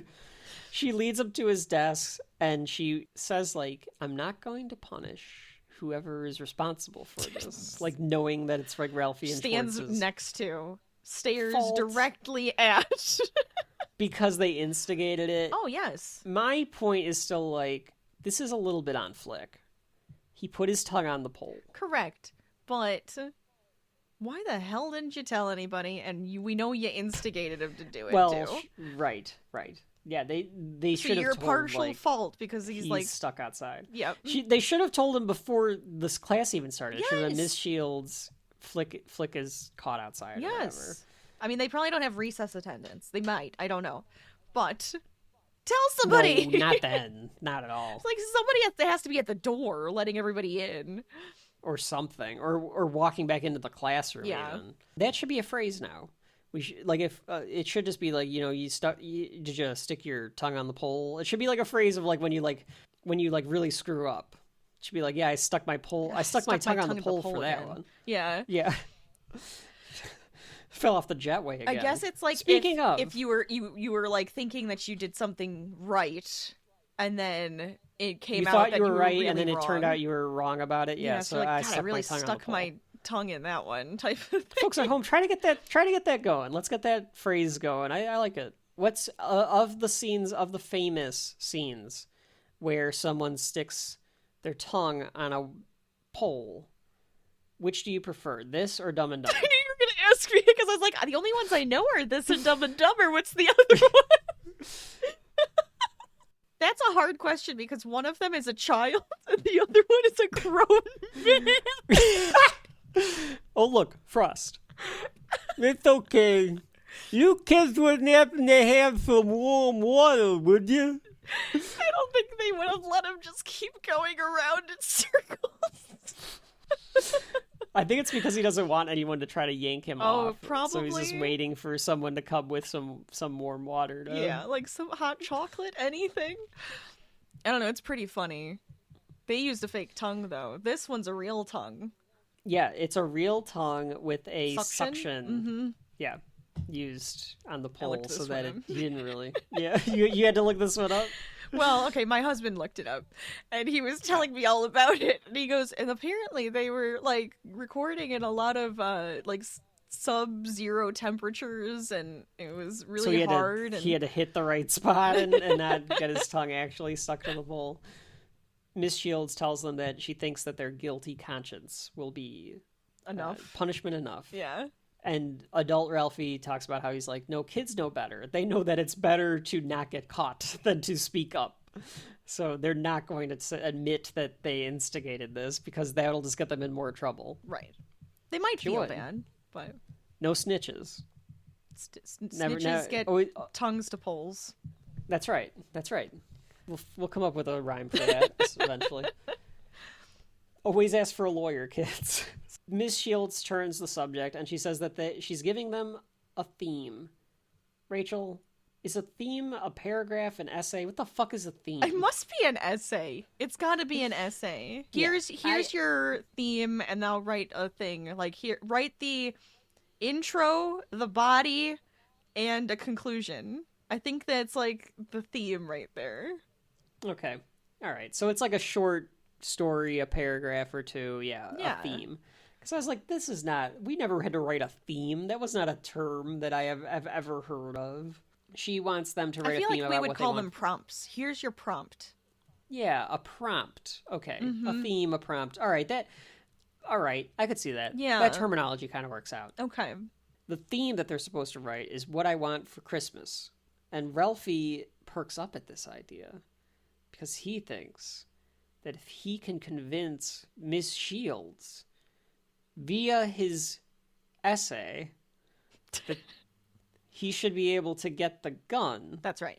That'll somehow convince his parents to purchase him the BB gun? Because it was such a great essay and he got such a great grade and he so eloquently told them like what he wanted, I guess. You know, oh, you got an A+, you deserve a BB gun that you wanted. I guess. Right. This is where I was like, I cannot follow the little kid logic of like why he thinks that this is gonna help. I'm still thinking A+ on my grade for this thing I wanted. Now I'm gonna get it. That's the only thing I could think. We get another wipe at this point. This to the one next doesn't vignette. make any sense. Like, it wipe? makes sense to like close in on his face, right? Which is what it does. Like, it does a circle that closes in on his face. But it opens up. A lot of an iris wipe. Yeah. But a lot of Looney Tunes wipes. But an iris opens to just a fence. I guess it's fine because there's a person behind it. But at the same time, it just feels like it opens to like the focus isn't there. They work more to be like, here's the next vignette. Yeah. Almost than anything. But yeah, there's nothing. I can't really remember it, but yeah, I guess like, it doesn't. It's just one of It's those just like, that like here's the feel next like there has to be scene. like a Yeah. focus, but Yeah. yeah. But it does kind of focus on the person behind the fence, which is Farkas. And the person behind the fence is Farkas. Is it hate Scud that name. Farkas? Is that what the Spud? name is? But I don't. What is it? It's Scut. Oh, it's Scut Scut? Farkas. I've always called him Scud, like I thought it was SCUD, but it's Scud. SCUT. Yeah, I always thought it was Scud. I like Scut? Scud better. Scut. What the hell is a Scot? Know what a Scot is? Is it Scott? The hell is a Scut? According to IMDb, it is Scut Farkas, SCUT. He was named after the short tail of a hare, rabbit, or deer. I'm just lying. I have no idea if that's why, but a Scot is the short tail of a hare, rabbit, or deer. Well, and Farkas is like a term for like a fox, so he's like, maybe he's just supposed to be like an animalistic. I suppose. I don't know. Or if But you we're do introduced to Scot work is like menial labor. I just can't see it as a name. It's so weird. Anyways, go on. So he's the bully Yes, he is Of the the bully. town. With his for the kids. laugh. Yeah, How would you describe Scott Farkas? he's a bully. He is like stereotypical, like gross, pocky teenager kid bully with braces. Kind of looks like if this was made 10 Bit of a years later, weasel. Seth Green could have played him. Yeah, Or the kid, or Butnick from Hey Dude or Terminator 2. The mulleted kid from Terminator 2. okay. I that's think I friends with recognize that one. John Connor. Like that kid, he could have played him. Yeah, Any of that kind of thing. He's got a Davy Crockett hat that he Yes. wears all the time. He's got braces. yeah. He's a teenager, so he's got like, but he's like, Fourth graders. mm-hmm. They're walking home and Farkas appears. I'm surprised that he had these 1940s braces because they look like modern day braces, and I wonder if that's just He had braces and they couldn't get rid of them. yes. Yes. So they just let him have the braces. But it just 'Cause adds I to would the think character. It makes him look dirtier for some reason. Like the braces does kind of work, and I wanted the teeth to be yellower. I wanted it to him to have like pieces of food caught in those braces that Oh you could yeah, see. gross. You know, Yeah. he laughs menacingly at him, and adult Ralphie says that he had yellow eyes. I swear to God, he had yellow eyes. He doesn't, but you know, it's He has that, yellow it's that eyes. kid. He's got issues going on, man. I can tell He's got a bad liver for sure, and so which could be true. it's also possible. Yeah, I like that part of it though because it's that enhancing of the story. Yes. So he could be an unreliable narrator for all Oh, we know. absolutely. He knocks Randy over, and then he growls at them, and they run the other direction. They leave Randy there to die, I guess. And then we learn about Grover Dill, Yes. who is Scott's toady. So if you've ever heard the term toady, this is the only time I've ever heard the term toady. Oh, yeah. Maybe it was a term back in the day, but like this is the only time I've ever heard the term toady. There was something recently where I heard the word toady again right after I watched this for Shelf Life. And I was like, what is this? Now I'm just hearing toady everywhere. But go ahead. What is a toady, Kevin? A toady is a muscle or almost like a hype man for the bully. He almost just works kind of like as a henchman for the bigger bully. Pretty much. He's going to be a future bully. He like might be the same age as the boys are now, and one day he'll take over. It's like he rides on the Farkas's coattails operation. of the bully. Because, as adult Ralphie says, you're either a bully, a toady, or one of the nameless rabble victims. Yep. That's your choices. And Grover Dill picked toady.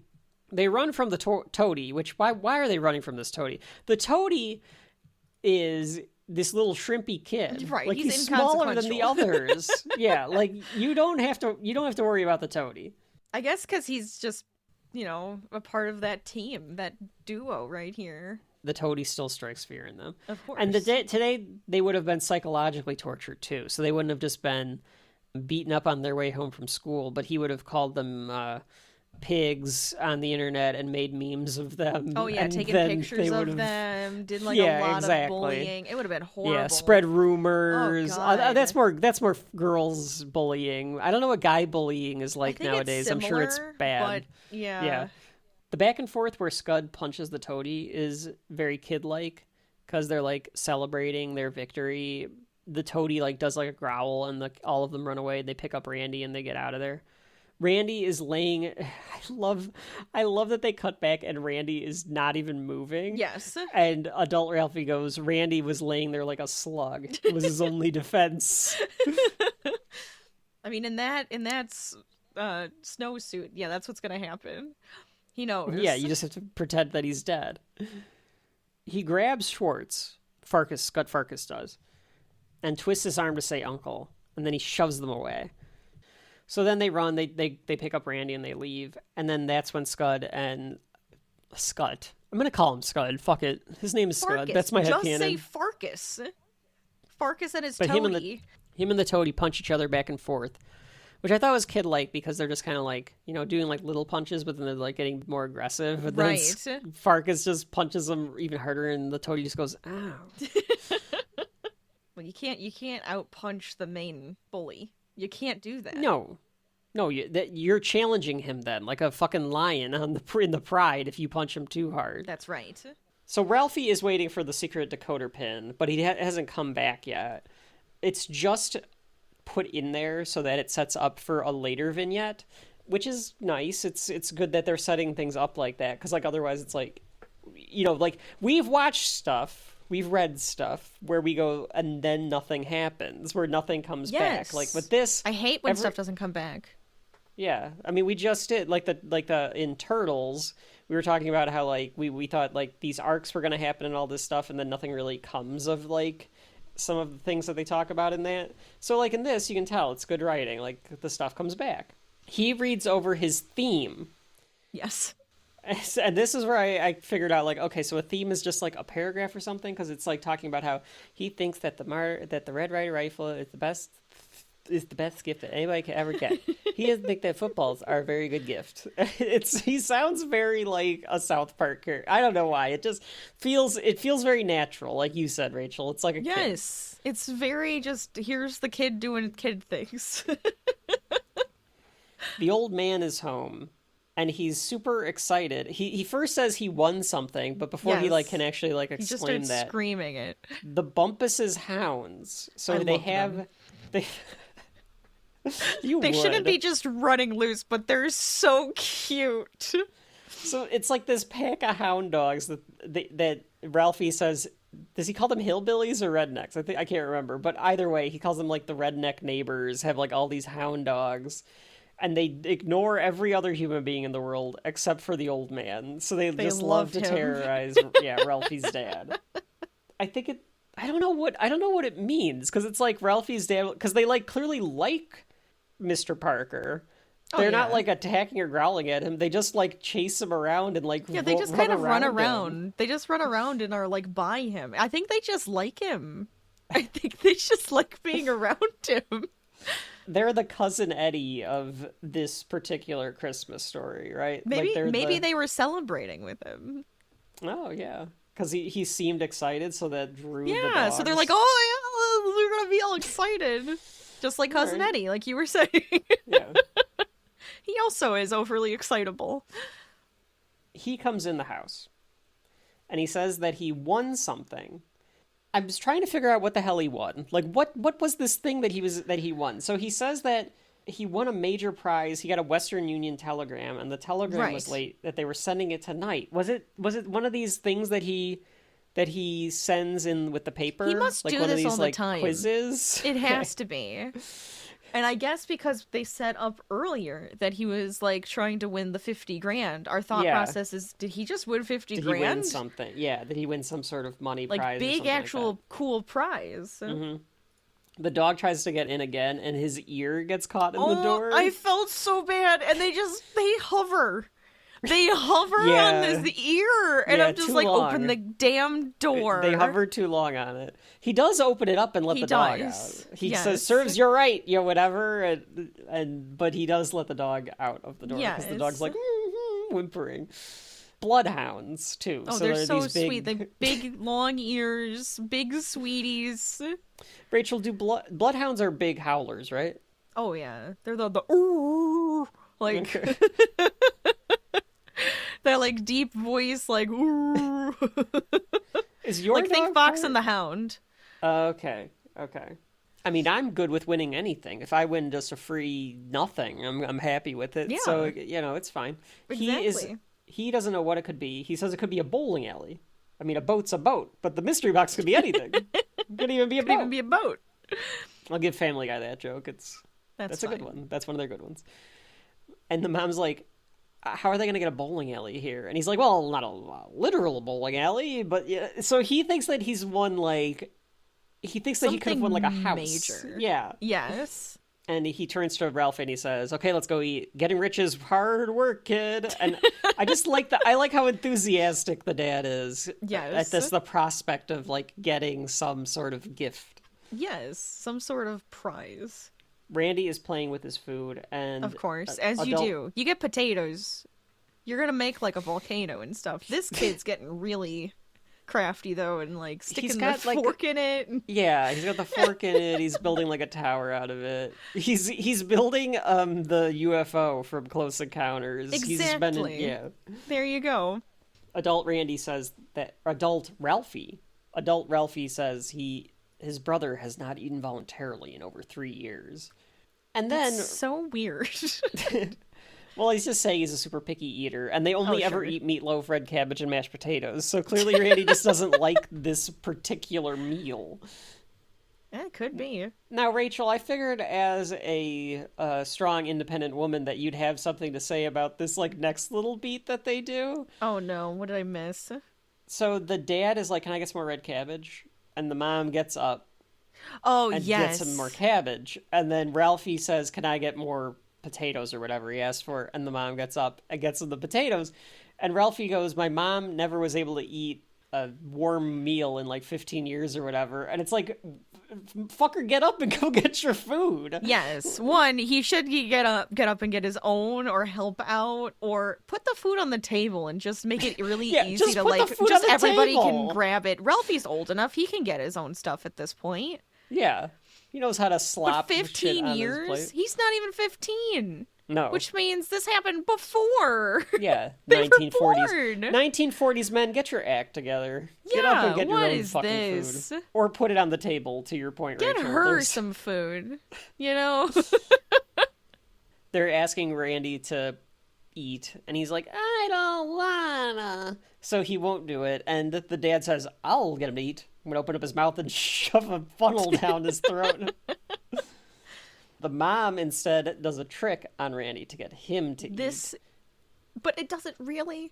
Does it really get him to eat? That's my question. Something's He's getting... just shoving his face in those mashed potatoes. So she. But go ahead, say what she does. I'm sorry. She tells Randy, she's like, "Randy, what do piggies, noise they make?" And he does the oink oink, or the snorting sound. And she goes, "Okay, now show me how they eat." And he goes, and like gobbles on it, to Rachel's point, shoves his face in the plate, and the mashed potatoes get everywhere. I don't know if he God. Like the mashed potatoes and the cabbage he probably got. I don't know if he would have gotten any of the meatloaf. Oh, probably not, unless he like mooshed it in with the other stuff and was like just playing with it. It's a giant mess, though. It really is. This is something that, they're ahead of their time, Rachel, because there's a whole industry on OnlyFans now just for this fetish. No. Not for, I mean, for adults, sure, doing it. Let's not. Yeah. No, yes, obviously, but I'm saying. What is it called? Is it actually a thing? I was just making a joke. No, there is. I don't want to know. Hold on. I don't know. I don't want to know. Rachel's Googling something that she's going to regret Googling later.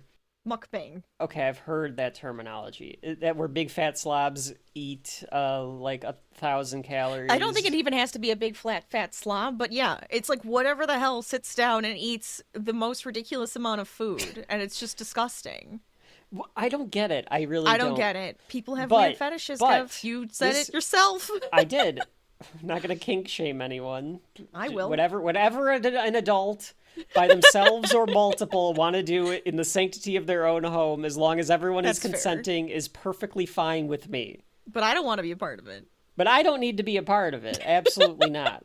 I don't need to be part of your little piggy play where you're shoving your face into mashed potatoes. They take it a step farther, Rachel. They take it know. a step into the even more dark, disturbing web of the internet, because his mom is like, "That's right, mommy's little piggy," and I was like, "Now you're paying like triple to get somebody to call you that while you eat mashed potatoes." Have somebody on the say it internet. to you. Mommy's little piggy. Sounds like a dominatrix thing going on now. Yeah, That's it's gross. probably pretty expensive. Oh, probably, honestly. You got all the food, and then you have the person, all the stuff. I have no interest.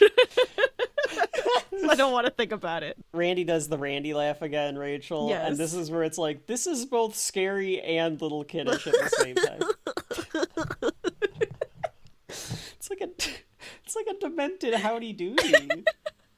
Oh my god. Ralphie and the old man are both like disturbed at this scene. Yes. They're both like, Jesus Christ, like watching this play out. There's a knock at the door, and the dad puts the paper down slowly and then rushes to the door. Oh, And only this is exciting. when they rush to the door is the only time that I realize that they have milk on the table. That's, I think, a normal thing for, like, one, back then. And I do know people who drink milk with their dinner now. So, Okay, that's disgusting. I mean, that's just absolutely disgusting. well, I just can't drink an actual glass of milk anymore. Like, that just... No. Unless it's mixed into something, you know, like a milkshake or hot chocolate or something. Double latte cappuccino. Oh, coffee, absolutely. But I just don't a glass get it. of milk? Ugh. I don't know. That seems like a relic. That seems like somebody grew up in a household that with like parents that did it because it just got passed down from generations, and it's some old yeah. relic where nobody said, "What's wrong with you? Stop drinking milk with your fucking meatloaf." That's disgusting. Milk and meatloaf. It's gross. That's more disgusting than the fetish. Then the mukbanging? Than the piggy potato man on OnlyFans making $3 million a year, shoving his face in a fucking red cabbage. If there is no one named Pig Potato, Pig potato? feel free to take that, folks. Just give Shelf Life a shout out as to where you got your disgusting name I don't from know. and all of your gross pig followers. I don't know. I mean, I guess it's fine. You know what? It's fine. Yeah. Yeah, it's fine. I don't know if it is. I don't know either. I'm just trying to make it fine. Mr. Pig Potato on OnlyFans. And follow me, and I'm Pig Potato. Pig potato. I guess it would be Is it Potato like- is it- Pig. Potato? No, pig potato or potato pig? Which is better? He's actually a potato pig because he's snarfing himself in potatoes. But what if he's his a logo pig is like potato, a pig potato? It's like a That's potato fine. The logo can be. with the pig on it. Or I'm okay something. with that. Or it's a pig potato face. with pig. Yeah, with a pig's Yeah. face. That's fine. Yeah. I'm fine with that. Rachel, you can design the logo for the Mr. Potato Pig. And he also like sits on a couch because it's like a couch potato pig. And so then Yeah, with his giant slab of meatloaf and red Exactly. cabbage. exactly, I feel and like a glass, this would be a tall ass glass of milk, a whole fucking carton. the whole gallon. I have a feeling that the red cabbage would make this house smell disgusting. Potentially, I could see it. Is Right, red like they're cabbage as boiling stinky red as regular cabbage. cabbage? It's gotta be, right? Cabbage is just stinky anyways, Yeah, right? cabbage smells. I don't like cabbage because of the smell most of the time. Anyway, We digress. There's a thing at the door. Let's talk about there's that. a thing at the door, a giant box that they have to haul in. And the old man is super excited. He's like, "What is it?" And the guy's like, I don't know. He's like, well, what could it be? What's in it? And the guy's like, I have no idea. So they have them haul it in, and it says, fragile. That's right. Italian. It says fragile, honey. Fragile. Oh. Fragile. I had thought that was more the old man just being super excited than being completely Homer Simpson, but... I don't know. But part of me... Yeah, maybe. Maybe he's just overly excited, not reading it, thinking or anything, and thinking that when you read it, you're like, is this the company name? Is this saying something about what it is inside? And then you realize, oh wait, it just says fragile. Like, it's, it's breakable. They get it open, and a mummy pops out. Every time. I hate when they do that. I don't understand why they just jump out like that. I don't understand why they do that. I don't. Doesn't make any sense. And it's all sticky and wet. And then Ralphie's decoder ring actually is the thing that summons Imhotep back from the dead. You just have to set it to the right thing. Exactly. Ahum Ra, Ahum Day. It says, be sure to drink your Ovaltine. Ovaltine? It's bad. Son of a bitch. For full enjoyment of that joke, see our mummy episode. The dad is excited at what could be in there, and he starts throwing. There's like a bunch of hay. There's tons of pat it. So he's like and the pretty mom much is like inside of it too, and throwing it everywhere. And the mom is like, maybe they forgot to put something in there because it just looks like there could be nothing in there. And eventually, he finds, well, it's a leg. Pantyhose. Like fishnet pantyhose. It looks like a showgirl or definitely a showgirl leg. Yeah, mm-hmm. It's the fishnet pantyhose, and it's like a big long. It even leg. has a little butt, right on the top. It has a little curve. Yeah, he's so excited about this, and then Ralphie feels it up. He feels it up like a little doesn't know what else weirdo. to do. Well, he's a young growing boy. Gross. Little. That's shit no child. You get consent first, young man. Yeah, you asked that lamp for consent to touch that lamp. It would be funny if they did it where it's like, you're not allowed to touch the lamp, Ralphie. Ralphie, never touch that lamp. I mean, she did kind of yell at him, like, stop it. Adult Ralphie says that this began his mother trying to insinuate herself between us and the statue. And then, of course, it turns out to be a lamp because they're like, well, what is it? And then the dad finds the lampshade and puts it on.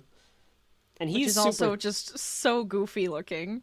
Oh, he's so excited because he's like, this is my prize. This is, yes. I won this. I won this. I don't care what it is. I won it. His eyes boggled and he became overcome by art. And he wants to put it in the front room window.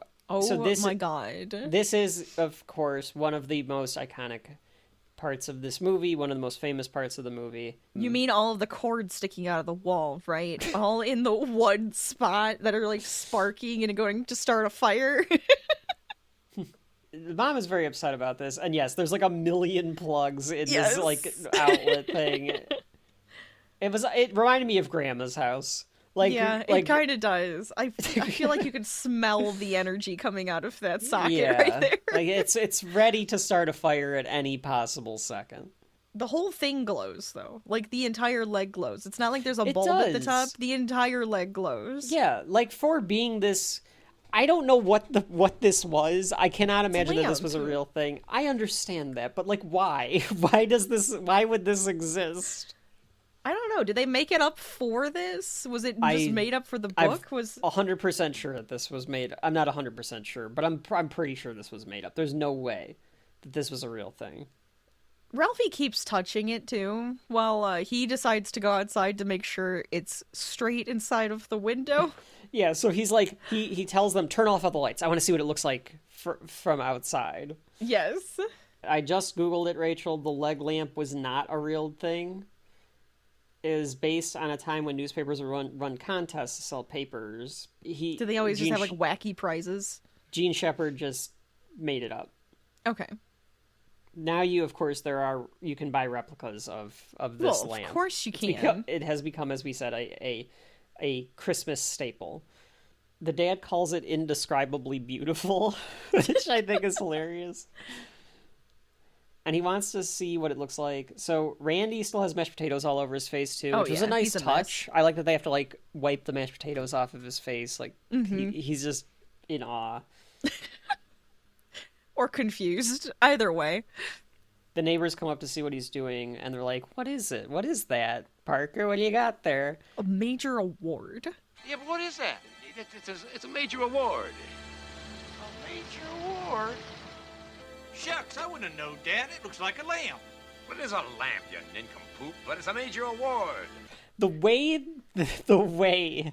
that the old man is like, it's a major award. I won it. I won See? it. Like, yeah, he's like so proud of it, and he like keeps he makes it yes. seem like he got like this as like a prize at work for something. He just keeps calling it a major award. He won't say like why it is or what it is Or like where it came from, because he probably doesn't have a clue which one he submitted to get this either. That's he has also no true. idea. Calls the one guy a nincompoop.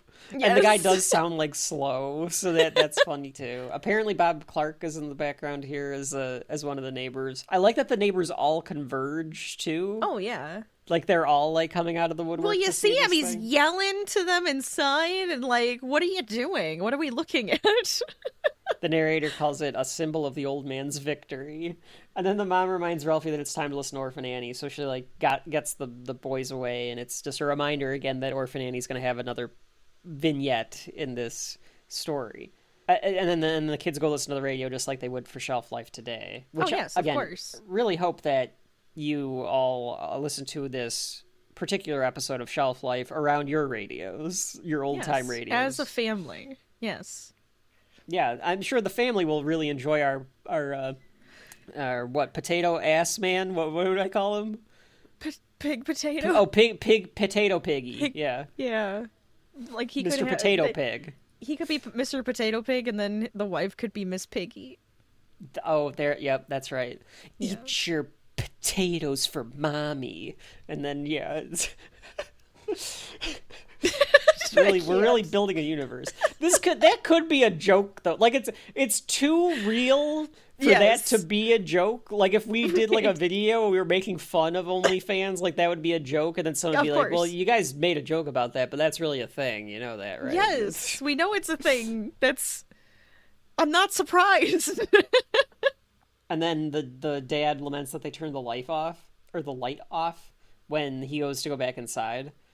Because they turned the lamp off because they're going to because another he wants room. to see it.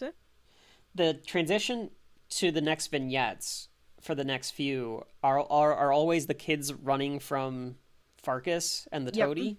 Because just like every day they're like getting bullied by this kid. He turns in his theme and he daydreams about the teacher being super extravagant grading papers and thinking Ralphie is the greatest thing ever. This goes on for far too long.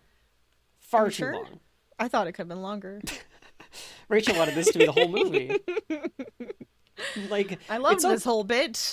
It's okay if your movie's 87 minutes. You did not need to make this long. And yes, I know this is coming from Shelf Life, who doesn't have a leg to stand on. But normally we're like leg lamp. This is or a leg lamp to stand on. Yes, thank you. But normally we're thinking like we're telling you the story, so we're gonna go longer than the actual story. Of course. This is unnecessary, so I'm gonna skip most of it. But the only thing I will say is the acting on Peter Billingsley doing the kissing to the crowd, because like they all applaud Ralphie in the classroom, and he gets up and he does going like A+, the crowd plus. kisses, and they put him on his shoulders and stuff. I thought that was fun. It's very silly. This was the scene where I wondered why I bought this on 4K. Because I was like, all right, the lamp was fun.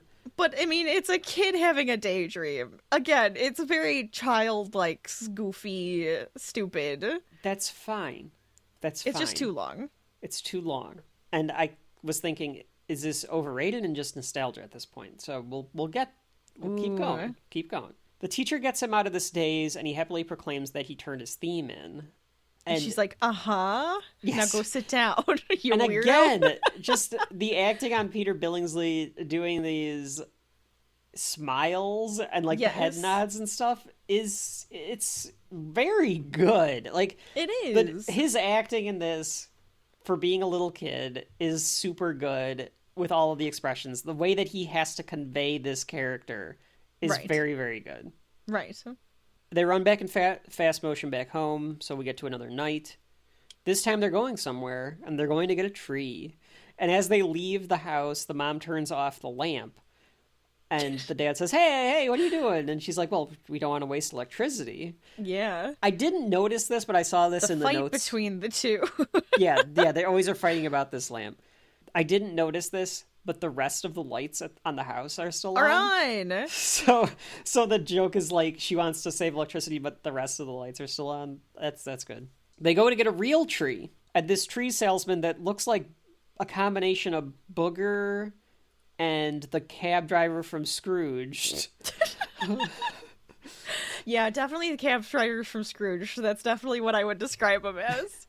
And he keeps throwing the tree away whenever they're like, well, this one seems kind of small. Like, one of them is like, all the leaves fall off. Yes, the pines just like fall. Yeah, the pines fall, yeah.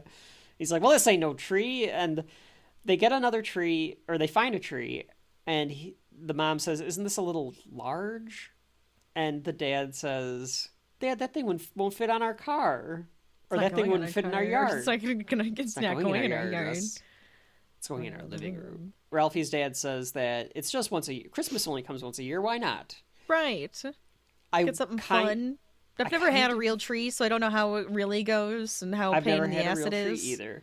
I read something and I was trying to figure out if I could substantiate the evidence, because people online were saying that a real tree is better for the environment than a fake tree because of the plastic that it takes to make the fake trees. But I don't know. I don't know, because it's like, well, how long do you keep your fake tree? Yeah. I mean, they're cutting down a ton of real trees. Now, I have seen... They're growing them on farms. Right, they're growing them on farms, so I don't know where the difference is or like what that actually does for anybody. But I have seen the ones where people will rent a tree, so they go and get the real tree, and then they give it back to the farm, plants it, and then they keep like taking it until it hits like a certain age, and then it just gets to be in the forest. Like, I'm like, well, I like nice. That idea. That's a good idea. Yeah. Yeah. I feel like it would be a pain to try to keep it alive with the water and stuff. Right. And it's like you have to water it and everything. Yes, the shedding would probably be a lot. The smell might be nice though. The smell would be nice. I think it would be hard to put ornaments on. I think lights could be easy enough, but I think it would be hard to put ornaments on. Yeah. I do kind of wonder what the percentages of people that still have real trees versus the plastic trees. I'm interested in that. Folks at home, let us know if you have the real or plastic tree. Yeah. Do you have real? Do you have plastic? Have you had real before? Was it a giant pain in the ass? And this becomes a topic because the dad is ready to haggle. And the line that the narrator gives... Who doesn't love to haggle? Oh, everyone loves to. I mean, I don't really love to haggle. No, I'm not very good at it, but try. I'll do it. Yeah. Adult Ralphie says the old man liked to haggle like an Arab trader. I don't know if that's racist or what. It's something. Probably a little bit. Just a stereotype. I wanted them to take a little bit of time off of the fucking daydream sequences. Give me a little bit more back and forth on the haggling. I would have liked a little more back and forth here on the haggling. Because they say that would have been nice. They say it, and then they only do like one little haggle thing, which is that the old man teases to the wife, like, well, maybe we could get a plastic tree instead. And the salesman says he'll take $2 off, and then they make like a joke about how the plastic tree looks like, I don't even remember, but they like call it something. And the salesman goes, I'll tell you what, I'll throw in some rope and tie it to your car for you. And he goes, you got a deal. And that's the end of it. And I was like, that's not long enough. I wanted something more. Yeah, like one or two more things, maybe. And then... The joke you could say is that he haggles and all he gets is some rope and they'll tie it to the car. Right. And that's like good enough. So he's like not really good at haggling. He just like thinks that like he got a deal out of him. Well, I think he got $2 off. I have no idea how much this tree is. Yes. What would it have cost in the 40s? No idea. But $2 off your tree? Let's go. That's still something. They sing Jingle Bells way too loudly on the way home. My God. It's annoying. Obnoxious. Yeah. I think on purpose obnoxious, but still obnoxious. A tire blows out. And the dad, as the narrator tells us, thought of himself being in the pit at the Indy 500 whenever a tire would blow out. Which means that happens a lot, doesn't it? Because they're conveying that this car is a piece of shit, but the dad loves it, so he won't get rid of it, or he's too cheap and he won't buy a better car. All of the above. Or better tires, because his tires also, I think he mentioned something about them being rubber at some point. Yes, he says that they're like tires in name only at some point, that they were rubber, yeah. Yeah. Or they're spherical and they're made of rubber, so they're kind of... it's tire-like. Yeah. He tells the wife to time him. He says that the spare tires were only tires in the academic sense. Because of course he does, because he has to use very flowery language. Which I love. I do love the flowery language. It was just hard to write all of that down while you're trying to watch the movie. Yes. The mom says, why don't you go help to Ralphie? And Ralphie is super excited about the idea because he says it's the first time he was ever asked to help with anything. Which is surprising, because I feel like growing up, even when I was just like a little thing that would just sit there, I was probably told, hold this. Okay. Yeah. Yeah, it does seem like it's later in life than the old man would tell Ralphie to come help him with stuff. Mm-hmm. I mean, this old man does seem like a goofier and like maybe more like more Homer-y, where it's like a big kid, but at the same time, I could see him being like, "You're gonna help me with the furnace, Ralphie. Like, come down and help me." Like, right. So it does seem odd that this would have been like the first time. But again, Rachel could be an unreliable narrator. He's just mixing memories here, and he's just telling us this part of the story. Yeah, that's true. That's true. Maybe this one didn't actually happen this Christmas. We have no idea. Yeah. And to that point, the dad says, "What are you doing here?" And he's like, "Mom said to come help." And he goes, "Oh, okay. We'll squat down here." And yeah, like he's excited, like, "Oh, okay, cool. Let's help. You can help me." Has him hold the hubcap, which he's putting all the lug nuts in. Yep. And when he's done, the the dad bumps his arm, and the lug nuts fly up in the air, and they go everywhere. And Ralphie goes, "Oh, fudge." Only I didn't say fudge. This is a fun little sequence. It's I like silly. this one. And like, it's funnier that he says fudge. I love it that he says fudge. I think it's better. Yeah, especially the way that he says fudge. He says fudge like Key like Peele says it, not Key and Peele. Fudge. Fudge. I'm glad you knew exactly what I was talking about. The dad goes, "What did you say?"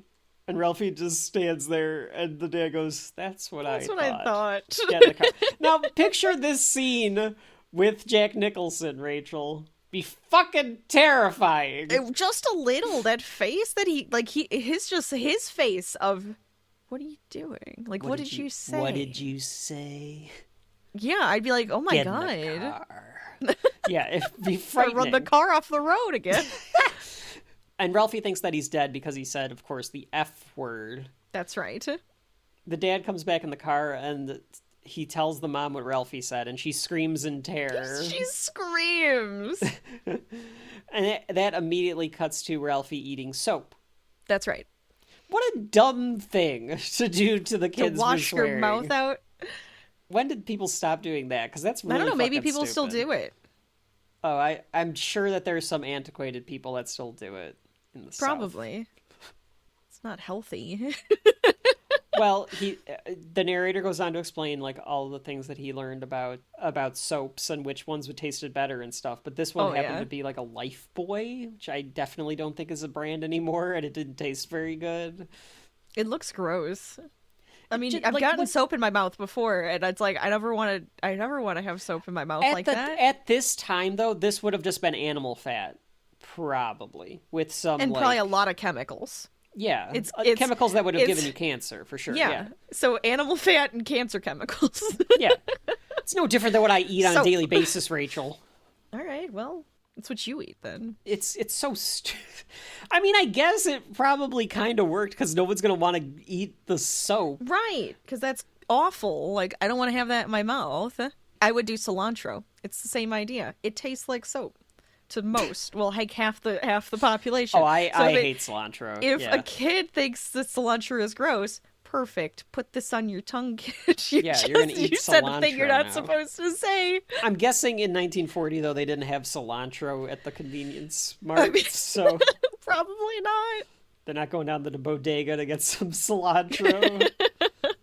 His mom wants to know where he heard the word. And, he's like... How do you not know, lady? But instead of saying, the obvious, stating the obvious, not like I can't say dad.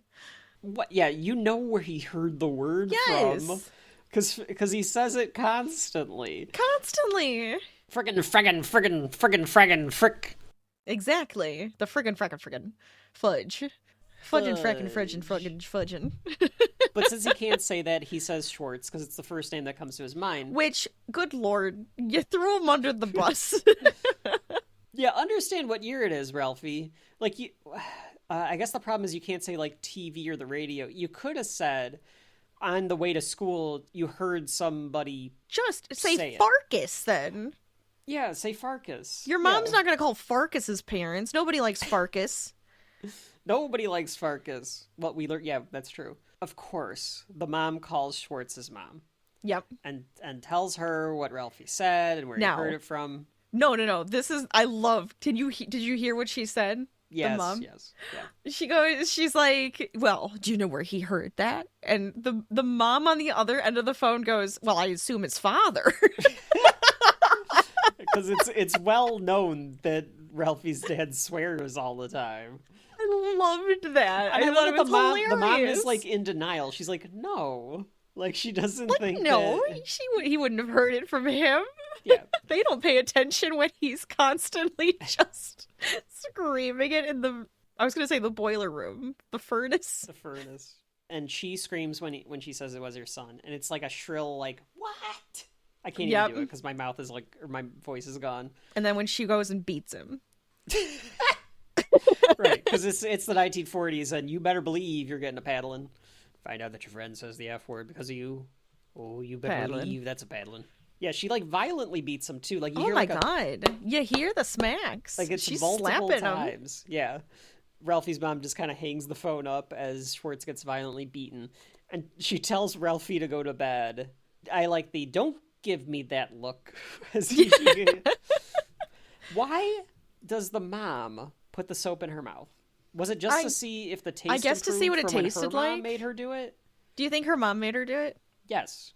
So maybe that's where she would have learned this from. Don't you think? This has to have been a tradition. Oh, potentially, yeah. So maybe she did. Maybe she's just wonder what it tastes like. Did they what does this one taste like? Yeah. Or if it is something where this started. Okay, we got to Google this now. We have to learn these are things that we have to learn, Rach, or folks at home. Okay, here we go. The practice of parents washing a child's mouth out. This is from Google AI Gemini. Well, the practice of parents washing a child's mouth with soap as a form of punishment is believed to originate in the late 19th century. It became particularly common in the U.S. and U.K. in the mid-20th century. It was primarily used as a response to bad behavior like profanity and lying and stuff like that. Today, washing a child's out with soap is widely considered outdated and harmful. So there you go. I'm just thinking about them swallowing it. Ugh. So yeah, the mom probably could have done this. This apparently was at the peak of when it was popular, but sure. God, again, it's such an odd thing to think. The people that are nostalgic for the past, there was so much stupid crap going on. There really was. There's a lot of stupid crap now too, but yeah, but in theory, yes, society should progress forward. You'd think, yeah. You'd hope, I mean. Yeah, I hope. We'll see, Rachel. We'll see. Prove me wrong, kids. Prove me wrong. Ralphie's all upset in bed. There was not a kid who thought that he wouldn't be stricken blind before he turned 21 from having to suck on soap as a child. This prompts another daydream where I thought you liked his daydreams. You despise them. Nope. Don't like the daydreams. Interesting. Don't like them. They're creative enough, and I like that they're little. I thought it was very Arthur-like. Yes, it is. It is very Arthur-like. And it's creative, and I get that. I get where you're saying, where it's like, but this is kind of our thing with like Arthur and stuff. But they go on too long. The Arthur ones are shorter and they're more to the point. They have a setup and a conclusion to where you understand what Arthur's dreams of this is. That second one or the third one, whatever, like the first couple made sense in that regard if they would have just been a little tighter. This one is like a Family Guy bit. There's no joke. It's not funny enough for how long it goes on in this dream sequence to me. Okay. I get your point, though. I get where you could say, I know. I'm just thinking he's very Arthur-like. That's the only thing I'm thinking. I'm not saying you're hypocritical. I'm just surprised you don't like it because of that. Yeah, but it just... But I understand, because I agree. I think they are kind of long. They feel a little dragged out. Yeah. And maybe it's just because they just hit different. Like, not every Arthur dream sequence works, nor does any, like, Family Guy reference not work. I think it just depends on the context, and I just didn't think that these worked in context. But I get your point. I'm glad that you do make that a reference, because if anybody at home is going, but you guys love Arthur, and you like said that, you know. So no, it's a fair call out. I can't put my finger on it. I'm just trying to tell you what I think it is. It's all a matter of taste sometimes, folks. In this dream sequence, he is blind and he comes home to tell the parents that he lost his sight from soap poisoning. And the parents are ashamed that they did it to him. And they're all like, oh no. And in a very dramatic fashion. Oh, very dramatic. Ralphie goes, I'll manage to get along somehow. Yeah, because he's like, it looks like he's like shilling for money. Like he's got a little cup. He's got a little cup. He's on like the street. Well, because to Ralphie, that's the only time he'd probably see a blind person. Oh, I guess like that's a homeless person, like on the streets. So that's his connection to it. Yeah, that's what he thinks of when he thinks like, I'm gonna end up homeless and blind on the streets. I wrote down, I told you not to lose Light Boy. What did I mean by that? Oh, is this the bully thing happening? So the dad says, after he says somehow the dad says, I told you not to use Light Boy or whatever that the brand is. Yeah.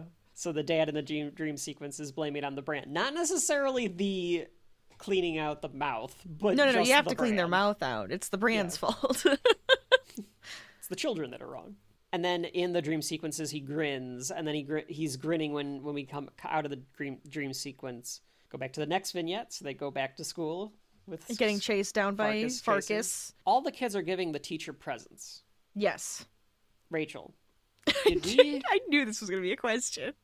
Because I don't remember ever giving the teachers presents. I did. All right. Yeah. Because usually I would do a little craft. Mom and I would do little crafts together, and then I would make an extra one for the teacher. Do you think the teachers ever kept all that crap that they would have gotten? Like, at least these are like probably, all like apples or something. Probably ones that were like useful or whatever. She even gets a snow globe and stuff. She doesn't just get apples. Yeah. Okay. I didn't notice. I wasn't paying attention to what she got. Because Ralphie gets her this giant fruit basket. What does he think will happen if he gets a good grade? I just cannot figure it out. I'm still thinking he got a good grade. What did he get a good grade for? Oh, his thoughts on the rifle. Well, maybe he deserves the rifle for getting a good grade. And the teacher thinks it's a good idea. Okay. Yeah, it's the only thing I can think of. Yeah. Now I'm thinking if I ever would have given the teachers anything, maybe as a little kid, just because. Yeah, it's only as a little kid. Once you get a certain age, no, they're not getting anything. Do you think that teachers have to include that in their income, all the gifts that they get at Christmas from their? That would be kind of silly, though. Obviously, that would be stupid. Do you think they keep any of them? If it's like why not? Oh, probably because the teachers at home. Speak up on this, but there's like 20. You have at least 20. Yeah, but they might not get that many. Year. They might not. They might not get that many. And two, if it is food, yeah, there's probably a lot of rules now. But if it's food, you're gonna either eat it or give it away. And then if it's a craft, you could, or like a little like trinket or whatever, either put it in the classroom or keep it at home. And then when you don't want it anymore, give it away. Right? I mean, they must like it a little bit. Like you get kind of attached to the kids. You're there with them for so long. There's probably good ones, and there's probably shit children. We know that they're are well, awful. yes, but there's also good teachers and there's shit teachers. That's so also true. Fair point. do you feel like a shit teacher if you don't get any presents? No, I bet there's rules now where it's like you are not allowed to accept a present from a child if it's over like $5 or whatever. But food is the way to go. Food is the way to go. Probably I think some food baked gifts goods are usually good because it's like this person can eat it or whatever, and then like it's like a nice gift to Yeah, get it's a little someone. treat. It's easy. Everyone likes food, I do like food. especially not- Mr. Potato Pig. Nope. I don't like mukbang. No. Why Moving is on. that our running joke in this I don't know. episode? You're the one bringing it up. Ralphie's decoder pin finally showed up. He says he had to drink a bunch of Ovaltine to get it. He's now become part of the Orphan Annie secret circle. Even him going in to like get the decoder pin out of the mailbox takes like an extra beat. Like in today's day and age, he wouldn't have done that extra like down, look at it, go into the house. It would have just been like, look at it, we know what it is based on the narration, cut to the next scene, or like run into the house or whatever. The pace is supposed to be more deliberate, I think. Yeah. This decoder pin is awesome. I want one. I know. It's so cool. It's like something that Tom It would Hanks be Da would be Vinci doing in Da Code. Vinci Code. Absolutely. It's got all the letters on it, and it's got numbers on it, and you have to like set it to, you know, Q equals 17, and then when you set it to that, then Then it you shows can you decode. what each letter and number actually goes together as. Yeah, it seems like a lot of fun. I think it's cool. I always loved this kind of stuff, so this is fun to me. This is a real thing. It became paper eventually, but it was this like metal, this piece like this at some point in like the 30s or 40s. Yeah. So that's probably worth quite a bit of money now. if Oh, I would anybody has imagine. that thing. That would be I mean, so more, fun. More than it should be. He turns on the radio and the secret message comes on. The radio host says like, okay, now Orphan Annie secret club members. Orphan Annie is the one that on the good ship. Yeah, no. Lollipop, right? No. Which one is Orphan Annie? That's not. It's Annie's not the one with Goldilocks. No, with like Warbucks. Okay, yeah, Warbucks. That. Yes. Yeah, I'm still thinking of Shirley Temple. You're like thinking of Shirley Temple, yes. Okay. Was Shirley Temple Orphan Animal Annie? crackers in my Yeah. soup. Is that Orphan Annie? No, it's still Oh. Shirley Temple. Whatever. I'm ever so pissed. You know, the one where they're cleaning. Shit, hold on, because now it came to my brain and now it left again. Because they're talking about like pirates and stuff, and I was thinking It's a hard not like that. for Okay, us. okay, got it. Yeah. There you go. I was thinking of Pippi Longstocking. Oh yeah. I could see Pippi Longstocking doing this Because she has a decoder ring. That'd be perfect she's like a for her. pirate and stuff, and like that's what I thought they were listening to with like the pirates and Yeah. that's what he's saying like the story is. I was getting them confused because I was like, oh yeah, it's like that's why he would listen to it, because Pippi Longstocking like does all the adventures with like pirates and shit. I'm surprised that like one of his favorite shows is Little Orphan Annie. Little It just Orphan seems Annie. strange, It does yeah. seem odd, but I mean, I guess if she's fun. Yeah, who knows? Okay, here come the numbers. 12, 17, 24, 37. Slow down. He's like going, slow down. And Ralphie runs into the bathroom so that he can decode it. I don't know why he didn't just go to his room. Why did he go to the bathroom? Because he needed privacy, and If- Randy would have okay. definitely been bugging him if he went to his bed, the bedroom. You're right. Because they share it. Ever since I was a kid, I just accepted that. And then when I was watching this for Shelf Life, I was like, oh, that is weird that he went to the bathroom. But you're right. It makes sense because he needs privacy and because they share the bedroom. Yeah. Yeah, you had your own bedroom. You gotta remember that. Not every kid gets that. That's true. I was a very privileged child with my own bedroom. The narration in this scene really elevates the whole thing for me. I don't know exactly why, but just the way that Gene Shepherd Well, because he's like talking all raises the excitedly and like, tension. Yeah. oh, what's it gonna be? Yeah, the way that he raises the tension, the word choice that he uses on each line, it really makes it kind of perfect. And then the acting by Billingsley, they keep cutting back and forth between him writing the letters, Ralphie like licking his lips and like flipping the code. Yes. It all works in sequence very well for this very like low stakes but high tension scene. It all comes together very well here. Yes. And then also we have Randy on the outside saying, I gotta go to the bathroom, and he's knocking on the door. Yeah, and Ralphie just has to keep going, come on, Mom, just give me a minute. God. He's thinking about the leg. Oh. Can you stop with that? Because he goes he's like, be sure to what? What is the little sure Fanny to trying what? to tell me? Right, because it's like the whole world... Something could happen. We know the fate of the world is the at fate of the stake here. world. Yes, the fate of the world is at stake here, and it says, "Be sure." Gee, almost there. My fingers flew. My mind was a steel trap. Every pore vibrated. It was almost clear. Yes, yes, yes, yes. Be sure to drink your Ovaltine. Ovaltine? A crummy commercial? Son of a bitch. To drink your Ovaltine. God damn it. Ralphie has a great reaction. Son of a bitch. It's so good. He throws it down and then leaves, and the narrator says he goes out to face the world again wiser. I like the little bit of Randy just going to pee and not even closing the door. Yes. He has to just pee Pulls so his bad. pants down, still has his long johns on. Randy's the type of kid that pees Butters style. Where he Oh my god. He lifts his shirt and just watches it fly. And drops the pants. Yeah. Gross. But yes, I probably agree Yeah, with you on that one. absolutely. Of course, there is 100. I am wrong 95% of the time, but I am 100% sure that I'm right about this. Randy pees Butters style, guaranteed. Randy pees Butters style. You heard it here. Hashtag. That's the T-shirt. Randy pees Butters style, and then it's just it's Randy's face with the potatoes all over it. No potatoes. I mean, it could be Mommy's Little Piggy, and it's a picture. Oh of Randy god, with I mean the that mashed is also kind of potatoes. a funny one. That's just kind of a funny shirt, Mommy's Little Piggy. Did you notice that the toilet has the fuzzy toilet seat cover on it? Both grandmas used to have the fuzzy toilet seat covers. Oh yeah, they always had When a we were fuzzy little toilet kids. seat cover. Yeah. Yeah, Talk about and and they were like wooden seats too, so they'd have like the wooden seats and cover, and then like the cover they would add on the fuzzy cover. just a disgusting piece of furniture in your house. The toilet seat fuzzy cover. There is no reason for it. It is a germ trap.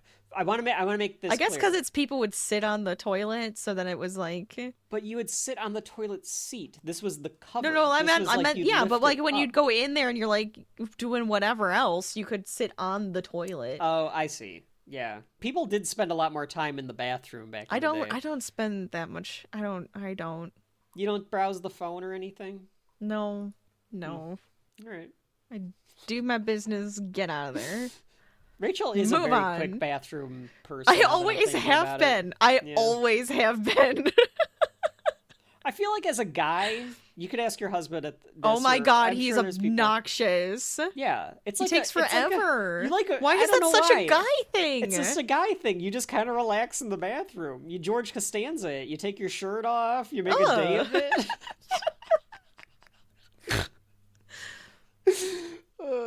Anyway, I don't know what that had to do with anything. It I just wanted didn't. to mention the toilet fuzzy cover. Anyway, they're having red cabbage again, of course. Well, And they're then the having milk dad- and cookies. What do you mean? Well, she's Oh, making he red does check cabbage. he does check the red cabbage. You're right. Yeah. You're right. And the mom says that it's for dinner tomorrow. The mom goes to water plants in the other room, and you hear a crash. And they get cinematic on us, Rachel, because they keep the camera in the kitchen, so you don't That's see right. what she's doing in the other room. That's right. And the old man runs upstairs. He's got soot all over him. And he goes, "What happened?" And Ralphie doesn't know, so he goes in the other room. And she goes, "I was just watering my plants." And I And poked it. She's just like, "I broke your lamp." She Yep. admits to breaking it. Oh yeah. I thought that she was going to be like, "I don't know what happened. It just fell over." I think she also wanted to be like, I broke your damn lamp. Because she Yeah. hates it. He looks devastated, and he peels the gloves off and says, "You were always jealous of this lamp," even though they've had it for like 5 days. And I love that you think it could go to the point of like you're jealous because like it's a a voluptuous leg or whatever. But he says, "You're jealous because I won." Yes, because I won. It's such a funny line. And she says it was the ugliest thing I'd ever seen. And then he glues it back together. He wants it to be glued back together. She doesn't have any glue, so he's like gonna go get some glue. You did it on purpose. Yeah, you use all the glue on purpose. It's such a funny, like, mom and dad fight. Yes, it's very silly. And then he can't get out anything because he's so enraged. So as he leaves, he goes, "Not a finger! Not a finger!" Doesn't even make any sense. It doesn't. It really doesn't. He tries to put it back together and it falls apart again. And she's laughing in the background. Yeah, she's just laughing in the background, trying not to let him be see. loud about it. Yeah. This is one of the scenes where I thought you could hear a train, where it gives it that industrial feel. You just hear a train in the background. It falls apart and the mom laughs again and then conceals it when he turns around. And adult Ralphie tells us that with as much dignity as he could muster, he gathered the major award and buried it next to the garage. And that's the end of the lamp story. Well, he also possibly played taps for it, but that is the end of the lamp. Brr, brr, brr. I don't remember. I don't remember if we even watched this one together. The sequel that Billingsley I made. have watched that one. Does the lamp come back in that? Doesn't he find it in the attic, all broken or something? Like he didn't bury it or something like that? I don't remember. No, it's not in it. I think it's mentioned, but it's not in it. Okay. Yeah, I don't remember. Yeah, because it's been a while since I've watched that one. One day when people are nostalgic for that one, and we do that episode on Shelf Life, then we'll know. Well, that'll be crazy. It feels kind of meta. I don't know why. We're gonna do an episode on our episode of Christmas Story. Oh my god! Now it's just Inception. We're gonna do commentary about our podcast. All right, now Kevin's gonna talk about Potato Pig Man again. Rachel, but I can't believe he keeps talking about this. Kids run from Scud again, but Flick couldn't get away fast enough. This time they're at the school. They're in front of the schoolhouse. Right. And Flick just assumes the position. He twists his own arm into a hammerlock and already starts saying uncle. Uncle, uncle, uncle! Don't you think that Miss Shields should have questioned why Flick comes in later than everyone else with a black eye? You would think so, but I guess they just don't care. Nobody cares. Well, all these kids are getting beat at home. It's probably fine. Old man was probably just kind of drunk last night. I mean, this kid already came in late with his tongue glued to a pole. Now he comes in with a black eye. I would be questioning things. The sentence I wrote to describe that was, the teacher returns the themes, and Flick walks in with a black eye he surprisingly got from the bully and not his parents. Beautiful. Because, 1940 or whatever. Ralphie, Schwartz, the other one, Schwartz. Schwartz was the one that, that Schwartz be with you. Up. So Correct. Schwartz, honestly, should probably be the one that has, the black eye. That would have been too dark if they came back. Yeah, cause if they came back from another scene where Schwartz has a black eye from his mom beating him for swearing. Just saying. That was Ralphie's fault, so... Well, Ralphie's mom thought that she would have just done the soap thing with him. Apparently, guess. Mrs. Schwartz did not understand that the cleaning the mouth out with Schwartz protocol of 1938. Ralphie got a C+ on his C+. And literally nothing written, crossed out, circled, nothing. Yeah, there is no indication of why he got a C+. That's true. It's weird. Yeah. You'd think she would have told him, something. Yeah, because the whole point is not that she's grading them on what they asked for Christmas. It's to see if they can do the grammatical stuff. Yeah, actually do some writing and stuff. But if this is from Ralphie's perspective, he's blocking all of that out. Oh, so the only thing enough. he sees is C+ and fair in enough. big red letters at the bottom, PS, which means that she did write other stuff. Yes! You'll shoot your eye out. She becomes the Wicked Witch, and this is the kind of cutaway I'm fine with. Oh, this yeah, works. this was fine. She becomes the Wicked Witch in the corner and laughs at him. Yeah. And then the mom, I think, is supposed to be the monkeys from Wizard of Oz, but she looks like Harley Quinn. She's just like a jester. Yeah, I thought she was dressed more of like a Harley Harley Quinn jester.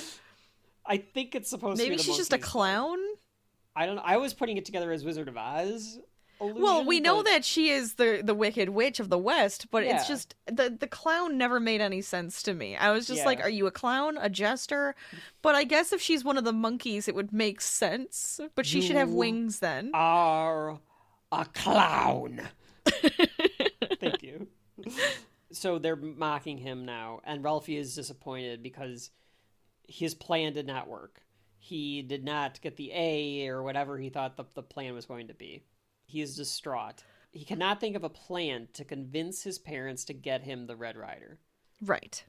And as he's walking home, he gets hit with a snowball by Farkas. I think he just started walking off without them. Yeah, because the other kids were like talking or doing something, and because he's so upset, he just kept walking. That had to be what happened, right? Okay. Oh yeah, absolutely. But getting hit with a snowball like on the face too, that would actually hurt. That would hurt. And he doesn't really even have a reaction to it. He just kind of stands there like, of course, this is going to happen to me today. Like, Ralphie's having the worst day of his life. He got a C+. Oh yeah, he's upset. Not getting a Red Rider rocket or Red Rider gun. He's just like, just another thing. Just pile on me, Lord. Just make this the shittiest day of my life. Now I got to get beat up by this fucking redheaded brace-eating, crockett-wearing moron. Which I think is all the stuff that he was saying when he was muttering under his breath in a couple of seconds. Probably. Absolutely. He starts to cry from all of the emotion boiling up that he's having this day, and Farkas mocks him for it and is like, cry, little one, cry for me. Cry, baby. I hate him. The zoom-ins on Farkas's mouth work too. This is why I thought it would be better if they like got dialed up his teeth a little bit to make him look like rotted or something. Yeah. The narrator says a tiny red hot flame began to grow. He snaps and he attacks Farkas. He tackles him to the ground and starts beating the shit out of him. That's right. No good frickin' second I like that he even shoves the toady down. Like the toady comes by and he's like, hey kid, and he just shoves the toady down and continues the beatdown. This beatdown, one of cinema's great beatdowns, reminded me, I was trying to think of like the best other beatdown I've seen of this, like just a person on top just pounding the shit out of someone else. And like I was thinking, like I've seen this in like Invincible, I've seen this in like Game of Thrones, like there's a lot of stuff where like you see this, just the mounting and just constant beatdown. I know that's happened in comic books in some where like Spider-Man's done it, Batman's done it, where like somebody just needs to be like restrained back from just because they all the emotion out. Yep. This is Ralphie's hero or villain origin. Both. We don't know which yet. Potentially both. Yes. Yeah. Depends on which way. Depends on if he gets that Red Rider gun or not. Really. That's right. And ironically, getting the gun would make him the hero. Apparently. Randy does pick up his glasses, though, which is nice. I'm glad he grabbed his glasses. They don't get ruined. And runs back home to tell his mom. Yes. As well. And the kids all see Ralphie doing it. The rambling continues. It is clearly like a mocking of the dad's version, because now he's like saying all the words that he learned from his dad. Yeah. Dad comes stinking stitch. The mom finally comes as he continues to cry and pulls him off, and he comes out of his delirium. And then he actually begins to cry. Like he begins to like kind of almost sob.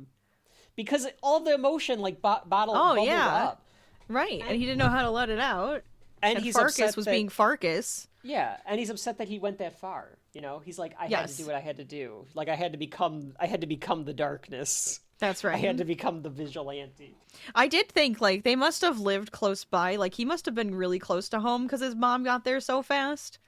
Because otherwise he was beating him for a while, and Randy had to run back and get her and come back. You know? Yeah, I can't tell exactly how far they're going to school. I figure it's like only a few blocks, because like the kids on the other side of the fence are either at school or at like a playground or something. Right. Too. I keep thinking like it's only a few blocks away, which would make sense, because I think that's how most little like schoolyard stuffs would have been set up back then. Yeah. Like now where we make kids get on buses for 30 minutes to get to fucking school instead of That having does one kind of nearby. suck. Yeah, the mom doesn't even ask Farkas if he's okay, because No. nobody likes Farkas. Nope. They just go, let's go home. Well, because she knows. Yeah, And, he's a and piece of even shit. Randy probably said, like, well, actually, Randy probably didn't articulate it enough, but she figures out what the situation was, I think. Yeah. Farkas has a bloody nose and he gets up and he, like, wipes, like, a tear away. Yep. The school bully is defeated. So That's they right. no longer have a tormentor. Like, Perfect. Scott Farkas he's going to become the homeless bum now because he has no power.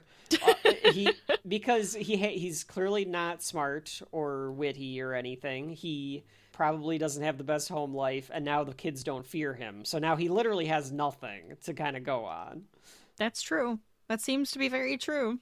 The mom washes Ralphie's face and tells him to settle down. He's just upset about everything. Like, it's Oh, just yeah, all that it's all rage come- and, like, just all came of to it a is, like, head. bubbled up. Yeah, she tells him to go lie down, and now he thinks that, like, the dad is gonna, like, kill him for beating somebody up. I think that's Right. his fear, right? Yeah. I think so, yeah, because he did something wrong. This was technically wrong. I remember Randy's really falsely- afraid of it, too. Yes, Randy is hiding in the cupboard, and he goes, "Daddy's gonna kill Ralphie." I like that the mom is like, "Do you want some cookies?" And he goes, "Yeah." Yeah. And then she just lets him hang out in the cupboard. Yeah. I falsely remembered or thought that he's getting the mouth cleaned out again Oh, swearing? sure. Yeah. when she's like trying to like clean his face and stuff. Yeah, just like giving him, like, putting like, a calm him washcloth on down. his neck and But- everything. Yeah. But she doesn't care that he was swearing at all. Like, No. she's just trying to calm him down. Right. The dad comes home and Ralphie goes downstairs to face the truth. And in every scene whenever the dad is at the kitchen table, the dad has the paper and he sees Randy come out of the cupboard and just dismisses it. He just kind of turns and goes like, "All right, That's fine. like, it's just fucking Randy. It's He's it's just a weird." normal occurrence, apparently. Ralphie, the old man, thinks that Randy is strange. Like, Well, he you can is. see. Oh, he is. You would see Red Foreman being like, "What is this dumbass over here in the cupboard?" Like, That does feel right, yes. yeah, he's gonna always be worried that Randy's gonna be a little strange. Yeah, he's like, ugh, he'll be fine, right?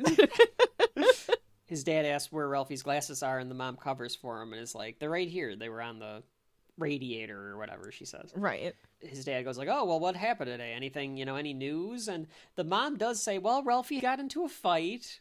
Yeah. And he And goes, he "What says, kind of like- fight?" And she goes, "Boys will be boys, you know?" Yeah, just boys being boys. And then immediately distracts the dad by being like, "Oh, it looks like Oh, look at the Bears. Bears are playing the Packers this weekend." And he goes, "Oh, Yep. yeah, that's right, yeah." And that immediately just changes the dad's train of thought. I think the about dad the kind of fight goes, anymore. "Okay, so it's not something to worry about." And Yeah, then just it's goes, like- "Okay." Yeah, it's like, all right, whatever. Like, yeah. That was a some very fight, parent it's fine. type of communication of like, "Here, this thing happened, but don't worry Yeah, about I it." took care of it or whatever. Yeah, don't make a big deal. And it's the perfect distraction because it's the Bears and Packers, and even in 1940, the Bears and Packers was the rivalry of the That's Midwest right. in professional football, so Of course. it mattered. Back when it mattered, not now. The Bears are a piece of shit organization. At the time of this recording, the Bears are a crappy organization, and if you're listening to this at any time in the future, the Bears are also probably a crappy organization. Prove me Have they wrong, improved? Chicago. Prove me wrong. Don't waste Caleb Williams like you did every other quarterback. Oh my god. Chipmunks. The Chicago Chipmunks I could see, but the Bears. They should be called the Chicago Chipmunks. In fact, if they don't have that as a t-shirt, Chicagoans, you probably should start making that to mock your shitty It would be football very team. fun. It would be very fun. It should like say it. Chicago Chip. Now, Rachel and I root for a team and teams that are terrible. Probably. You might say on par Who with the cares? Chicago Chipmunks. Very similar to them in every respect. But I would like to see some Chicago Chipmunks t-shirts. I love the idea of a Chicago If someone Chipmunk sent me a t-shirt- Chicago t-shirt. Chipmunk t-shirt, I would absolutely wear it. Oh, I'd wear the hell out of that. Ralphie says, "From then on, things were different between me and my mother." It's a fun dynamic to kind of put in there where, like, It the mom is. covered for him. And I don't know what the dad would have done if she said, like, well, he beat the crap out of the town bully. Like, I don't know what he would have really said if he would have been upset. I don't know. I guess That's it's the just end the of the- idea of it, the thought of it. I mean, she must have thought that he would have been upset because she hid it from him, you know? Right. And that's the end of the Scott Farkas affair. And he realizes, because now this weight has been lifted off of him. He's stopped worrying about this. So now he's actually able to think. It's a lesson for us all, folks. You just have to take a step back and take some deep breaths and think a little bit, and you can come up with a better idea, which is he'll ask Santa Claus for the BB gun.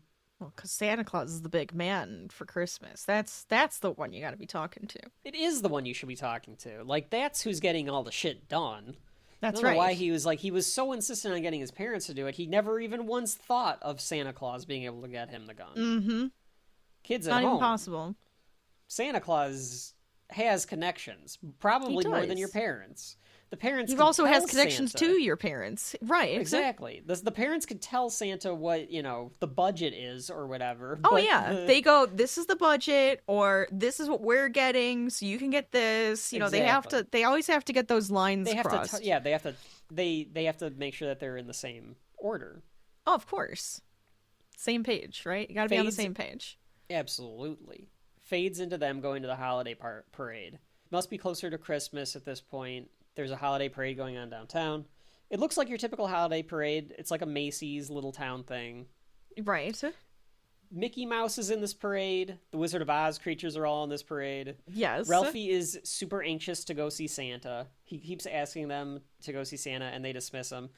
And I got a legitimate laugh when they're all like, "Would you be quiet, Ralphie?" And the old man goes, "Shut up, Ralphie!"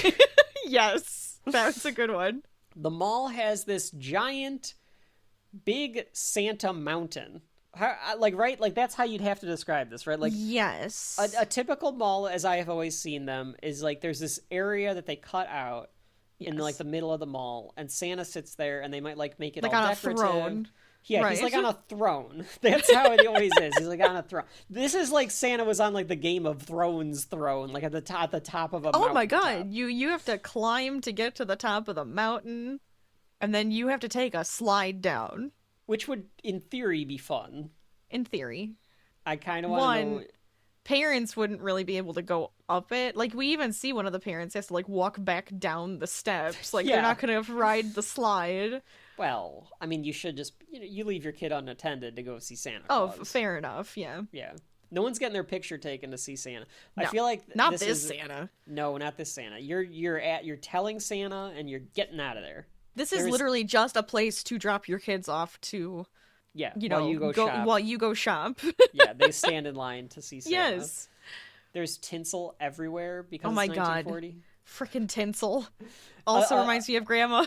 Yep, back to the grandmas. The grandmas Oh love my their god, tinsel. they love tinsel. It's We such could say a that 'cause mess. Grandma's never gonna get to this point in the episode, so we can say she loves tinsel. She But does. both grandmas They always do. loved tinsel. I mean, it is really sparkly, but it's a giant such a mess. mess. And with the dogs, you can't do tinsel. No, because if they eat it, it's gonna get wrapped in their intestines. These roaring 20s types just love their tinsel. Any other thing about the mountain that we have to describe before you go to your next point, Rachel? It's covered in trees, large and covered in snow. Huge-ish. It's Huge-ish, enormous. bulging, huge Beastly mountain. mountain. Beastly. The line. They go to go in line. They leave Ralphie and Have you ever Randy to go done up. this too, where you think, "Oh, the line's pretty short," Of and then course. someone goes, "The line's back there," and you're like, Yes. "Oh my god!" Yeah, this is where the line ends. The line starts back there. Yeah. Yep. I'm trying to think of like a specific instance where that happened to me, but I know it has happened to me. I just Oh, can't think yeah. of like specifically when. Oh, the other week. I actually do know.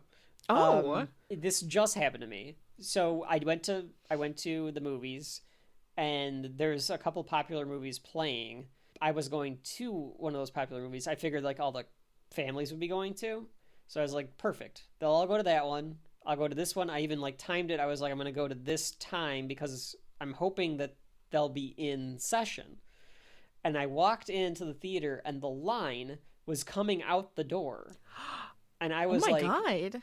All right, I'm assuming none of you guys already have tickets, because I always get them ahead of time. And I went to go get the popcorn, and I realized, oh, that's the line for the popcorn. So Holy nobody said to me, like, cow. hey, kid, or hey, old man, at this point in my life, get to the back of the line. That, you know, so I had to wait. I had to leave the theater in one of the scenes that I thought was going to be a downtime to go get the popcorn. That's crazy. Mm-hmm. So sort of a similar thing there. Randy's in shock to see Santa, and he's in shock like the entire time. Hold on. Are we already at the top of this mountain? No. He's standing in line, and I think he seems overwhelmed to just the thought of having to go see Santa. I feel like Randy looks like he's in shock. I suppose. He's just kind of like waiting and like raring to go, I think. All right. Okay, that's fair. There's this Simpsons character in line in front of them. This character. I was like, please don't skip this. You have to talk about this character. I love this character. Because I've encountered people like this. Yes. You've encountered people like this, whether it be at Comic-Cons or your daily life. There was a guy I worked with once that behaved this way. Yes. I don't know how to describe this. Look. It's fine. But for some reason, they all like everybody like that is like this always just wants to talk to me. I don't know if I just have one of those faces, but everybody wants to talk to me. Just like super nerdy kind of person. Yes, he's got the just aviator extreme goggles on, and he's like, you could tell he like probably eats his boogers. Like that's the kind of character. Yeah, I remember Dad this always is a kid who this eats his character is boogers. funny. Yeah. And they're waiting in line, and the kid just goes, "I like Santa," and Ralphie's like, "Yeah, that's great, thanks, kid." I love that. Ralphie feels like a businessman at this point next to this kid.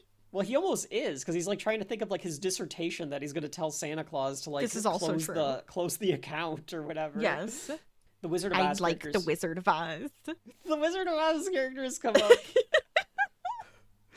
And they're like trying to like entertain the kids while they're waiting in line, and Ralphie goes, "Don't talk to me. I'm thinking." I love that reading. I love the witch's reaction. Yeah, and then that creepy kid is like, "I like the Wizard of Oz." I love that Ralph and Randy like look back at him too, like, fuck is wrong with you, kid? Even Randy has this like face like, okay, this guy's a little weird. Because we've all encountered that person at some point where it's like, I don't want to talk to you. Please go away.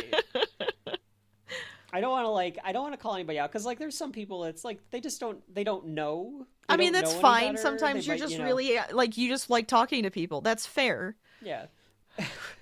As someone that is constantly like, please stop. I'm not in the mood to talk to you. Yeah. Everybody. Like that's my own problem, but it's just funny because like, yeah, you just end up having to be like, oh yeah, great, and like talking to the person. I do love that Ralphie is just like, shut up. I can't with this kid. The Santa says that he doesn't want to work past 9, and if they think he's gonna work past 9, they kiss my ass or whatever he says. He doesn't say that. This Santa. This is bad Santa. They tried to give him, the mall did, not the production is on. This is on purpose, but the mall wanted to give him rosy cheeks. Yes, and instead they gave him like a big red nose, like it's Frozen, but he just looks like a drunk. Which honestly, I wouldn't put it past him.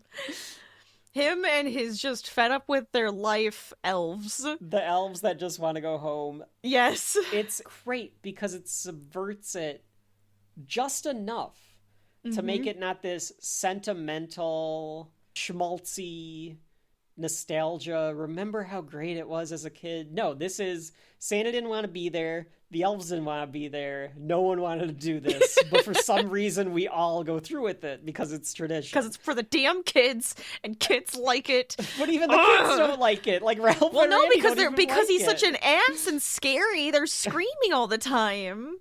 Even like the one kid, he goes, "Oh, he's wet. Take him off of me." This is a wet one. Yep, get him off of me. He's wet. It's gross. And the way that the elf throws them down the slide. Yes. They like manhandle these children. It's almost 9:00, and then the bomber kid finally gets up to them, and he screams on Santa's lap. Just outright screams. Probably too old to be screaming on Santa's lap. But... I mean, Santa's just scary as can be. Well, we are forgetting this Santa has a very signature way of speaking. Oh, yes. As well. Of course. And we did it earlier in the show, but Rachel, you can do it again because now Randy comes up, and when Randy comes up, he goes, ho, ho, ho. Yeah, like in his face, like, yes. Ho, ho, ho, ho. And he just keeps saying it over and over again. So Randy screams, and they throw Randy down the slide, and Ralphie's next. And Ralphie's probably thinking, oh my god, are we getting tortured by Santa? Ralphie doesn't really care, but at some point when he sees Santa, he freezes up.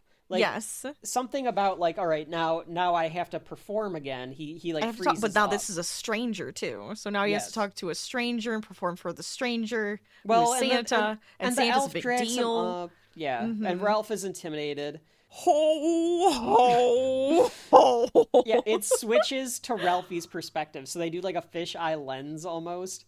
Yes. And it's all distorted. And Santa looks like a deranged drunk just shouting in this little child's face. And the elves are just like yelling at him to tell him to go faster. And the store is closing. Yeah. Yeah, that was the perfect voice. That was exactly how that elf sounded. Yeah. Well, I've been practicing. But even that line is like, it's so perfect in the way that he says it. Like, this whole sequence. Ralphie gets distracted by the elves, and Santa like turns his face back to him and goes, "What would you like for Christmas?" He says it so creepily. What would you like for Christmas, little boy? And then Ralphie just blinks. Yeah, and so he says, how about a nice football? And the narrator goes, football? Yeah. What's a football? But fine. Ralphie we nods can do that. along. Yeah. They're like, okay, get him out of here. So they go to push him down the slide, and Ralphie comes to and remembers, and he goes, wait, no! And he stops himself from sliding. Yeah. And climbs back up. Yep. Go ahead, Rachel. Do this and one. This is I can't though. I can't say it that fast. No, I want an officer red undercover knife and 200 Germans by the rifle. You'll shoot your eye out, kid. Merry Christmas. Ho, ho, ho.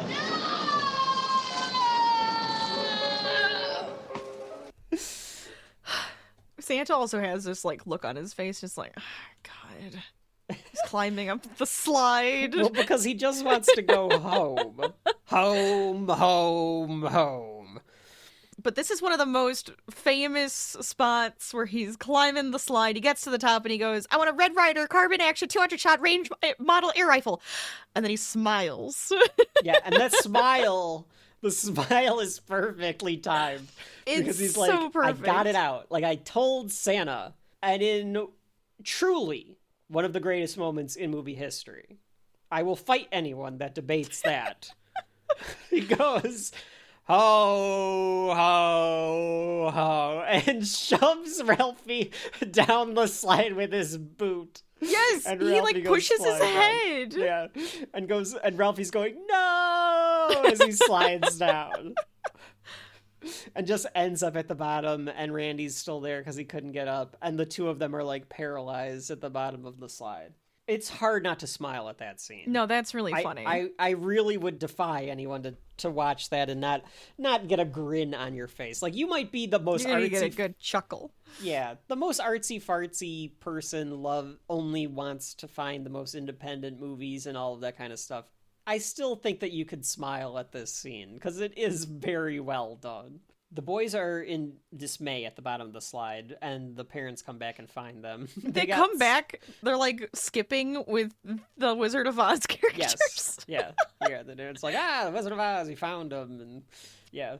It's very silly. It's where it's hard to tell exactly, because I remember in the sequel, one of my critiques of the sequel was, adult Ralphie in the sequel is always saying, like, the old man loved Christmas, And I remember thinking after I watched that movie, like, the old man really didn't love Christmas. I don't remember him being, like, all excited about Christmas. I think he did. He was excited about the tree. He's excited about the tree. He's excited about turkey. He's excited about the dinner. Yeah. So he He does like gets like excited aspects to just of it. do. He like was watching the parade and having a good Yeah. time. Yeah. So I was slightly incorrect about that critique. The old man does have bits and pieces that he does enjoy about Christmas. Oh yeah, he probably loves it. It's just his way of showing it. He asks Ralphie if he told him what he wanted for Christmas, and he said, yeah. Or did he ask you if you've been good all year? Ralphie goes, no, he didn't. Like, he, like, thinks about it like, no, you're right, he didn't. And the old man goes, don't worry, he knows. He always knows. Even that just... And we get Santa saying Merry Christmas from the top of his mountain, and an iris out. Yes. And then an iris back in on the tree. This whole idea... Putting your tree up on, like, December 24th. I was thinking the same thing. Like, what the fuck? That's a waste of so money. Late. I mean, I guess... So here's the thing. So I think it used to be because you would keep it, you would put it up, and then you'd have it for the 12 days of Christmas, which starts on Christmas Day. And then it goes, like, into January. And then that's when you take everything down. Well, I'm sorry, but I'm going to start way earlier. I'm going to enjoy the hell out of this whole season. It all goes to blends together with Thanksgiving and everything. There's always too much happening in these months, so screw it. Like, it should just be like everything. It just seems like, why would you wait? It just to put seems this so thing late. Up? Because don't you want to enjoy the tree? But... Yeah, the lights, the tinsel, the ornaments. I'm not disputing that people did this back in the day. It just seems like such a waste to do this. There's probably still people that do this, and I think that you're wasting it. Yeah, I feel like they do it.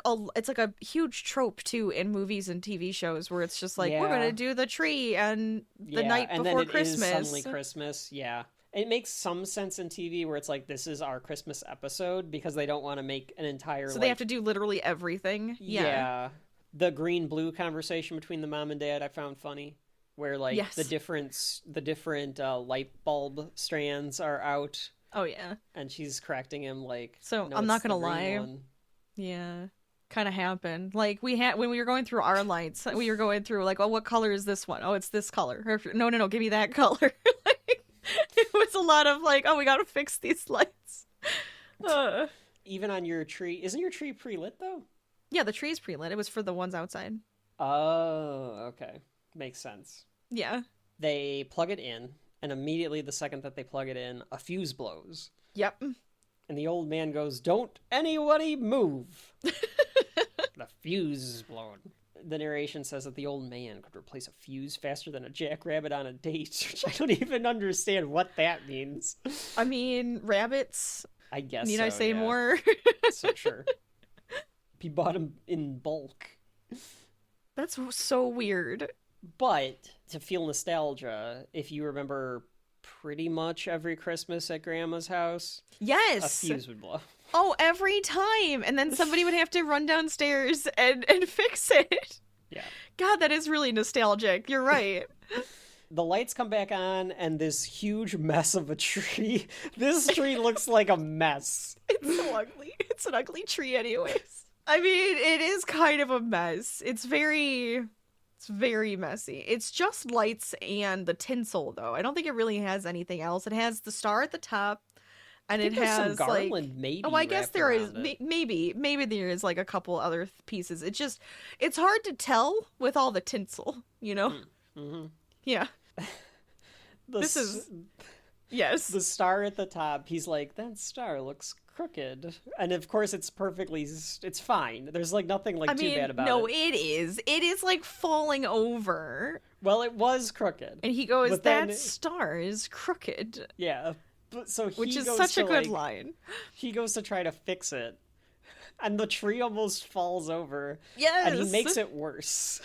Like it makes it, the whole tree is like crooked now, and he's like, there, better. Randy, I think, might yawn, and they're like, oh, look at the time. Santa's sleigh must be coming soon. And then they're like, the boys better run to bed. And they both like run off to bed. Yes. Ralphie like tackles Randy on the way up. Like, I'm going to get there first. Yeah.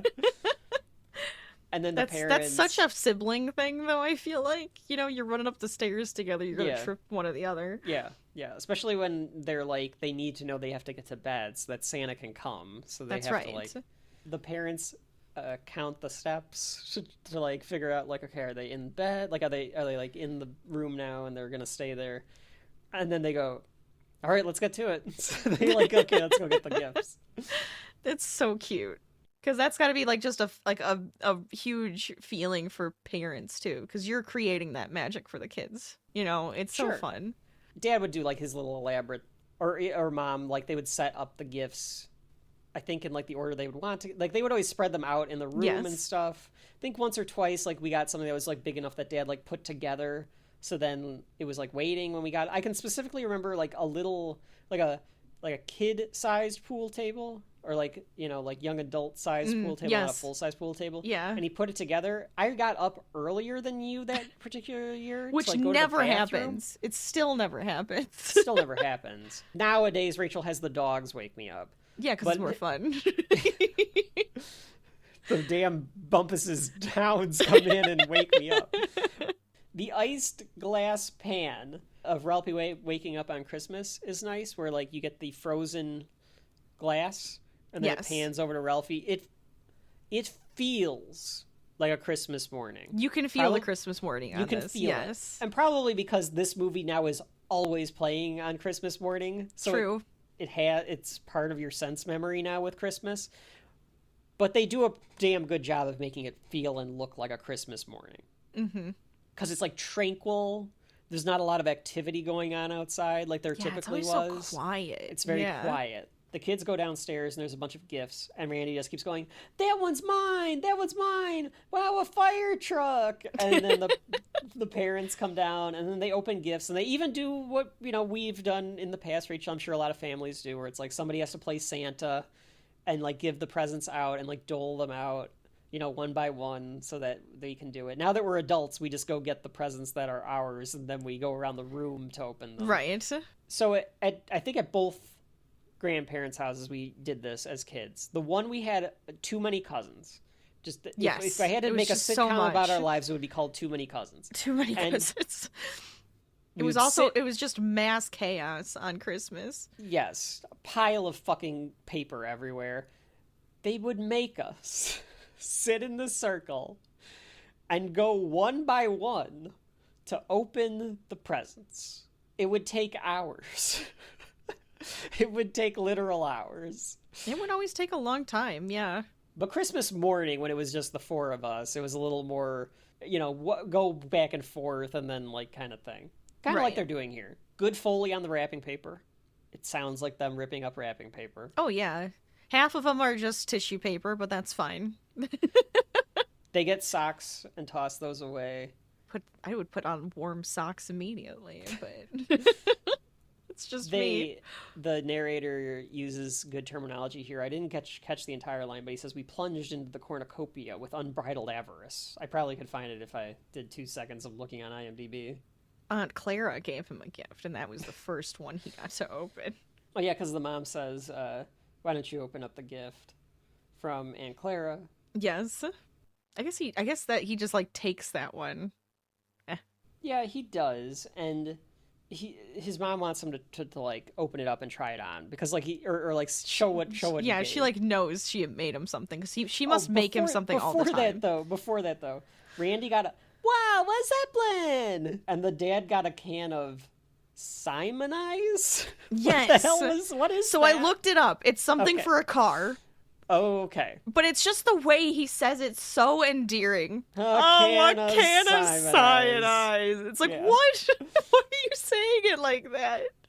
And Ralphie, so then Ralphie opens it up. It's the pink bunny outfit.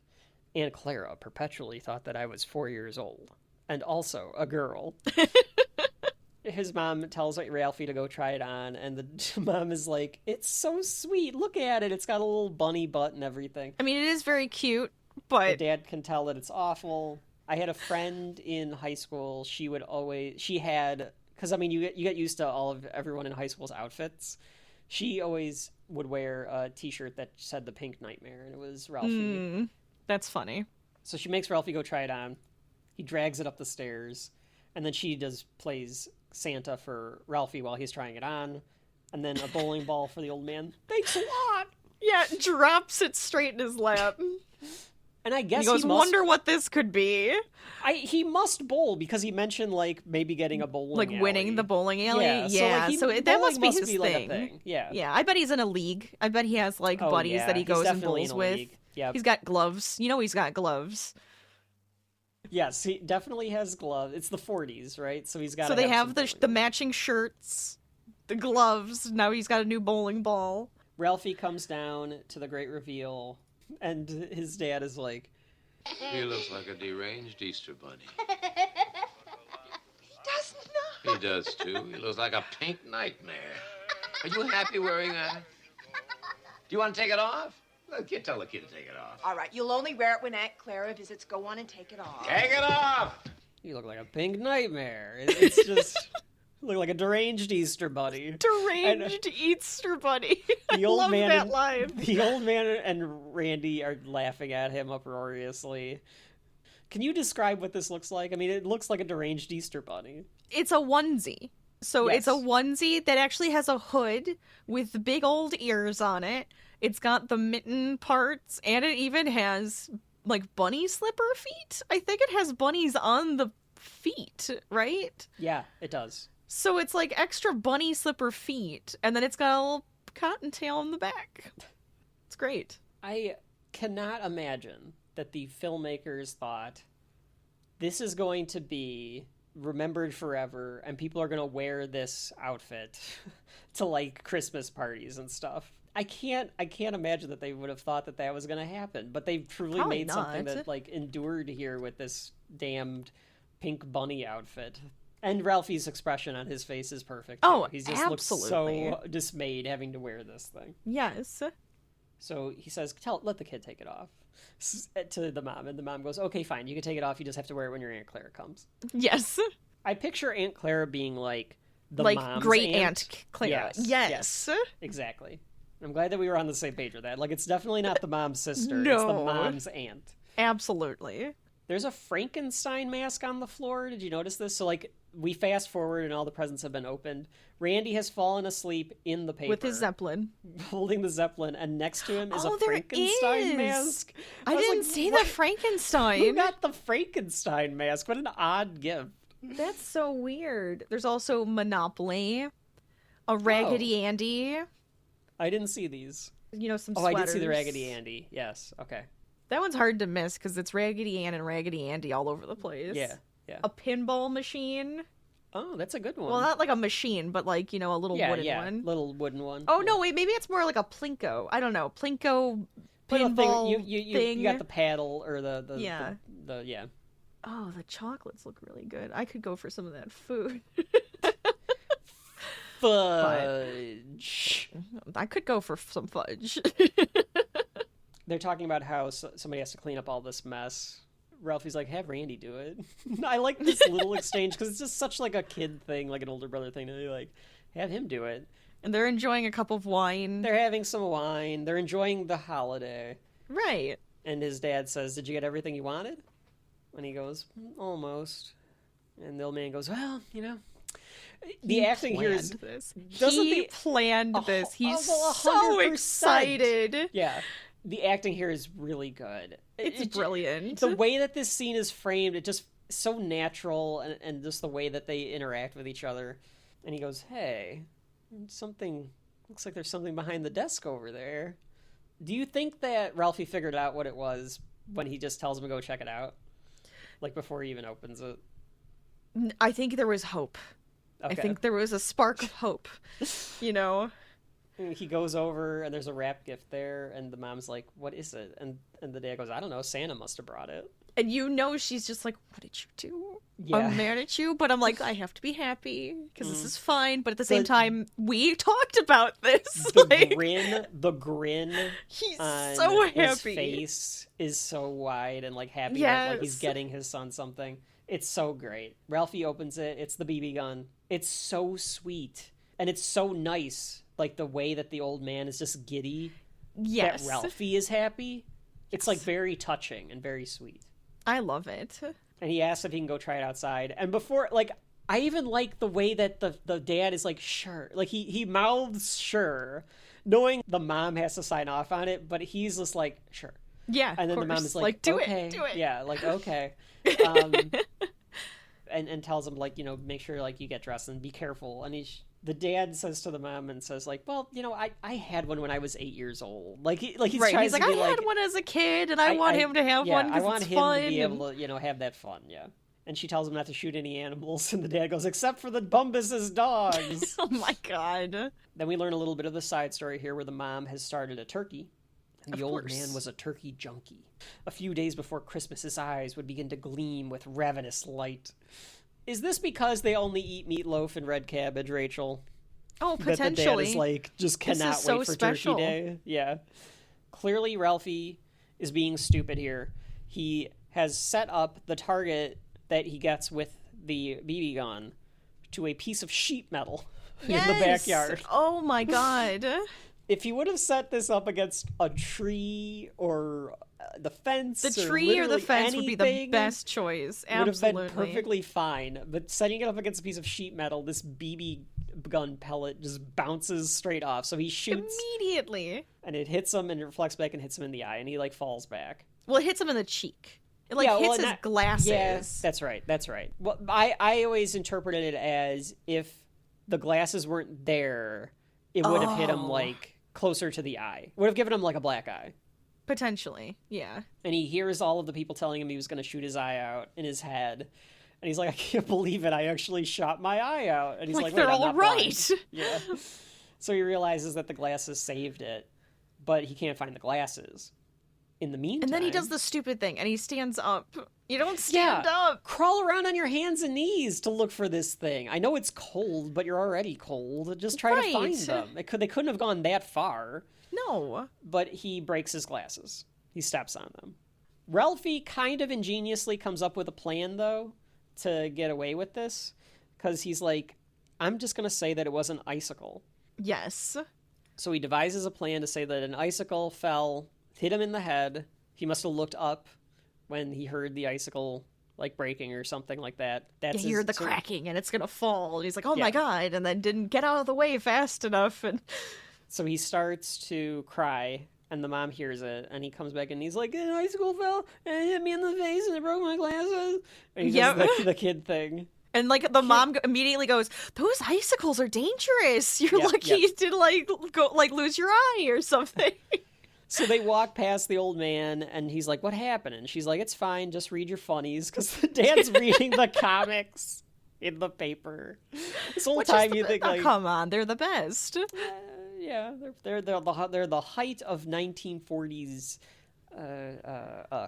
comedy, for sure. And the dad just goes back to the paper, and the whole time in this movie, too, the dad's always, like, grabbing at his forehead like he has a constant headache. Well, having two boys, I would guess, is going to be a constant headache. True. Absolutely. He turns to Randy and goes, wake up, Randy. Randy's just dead out.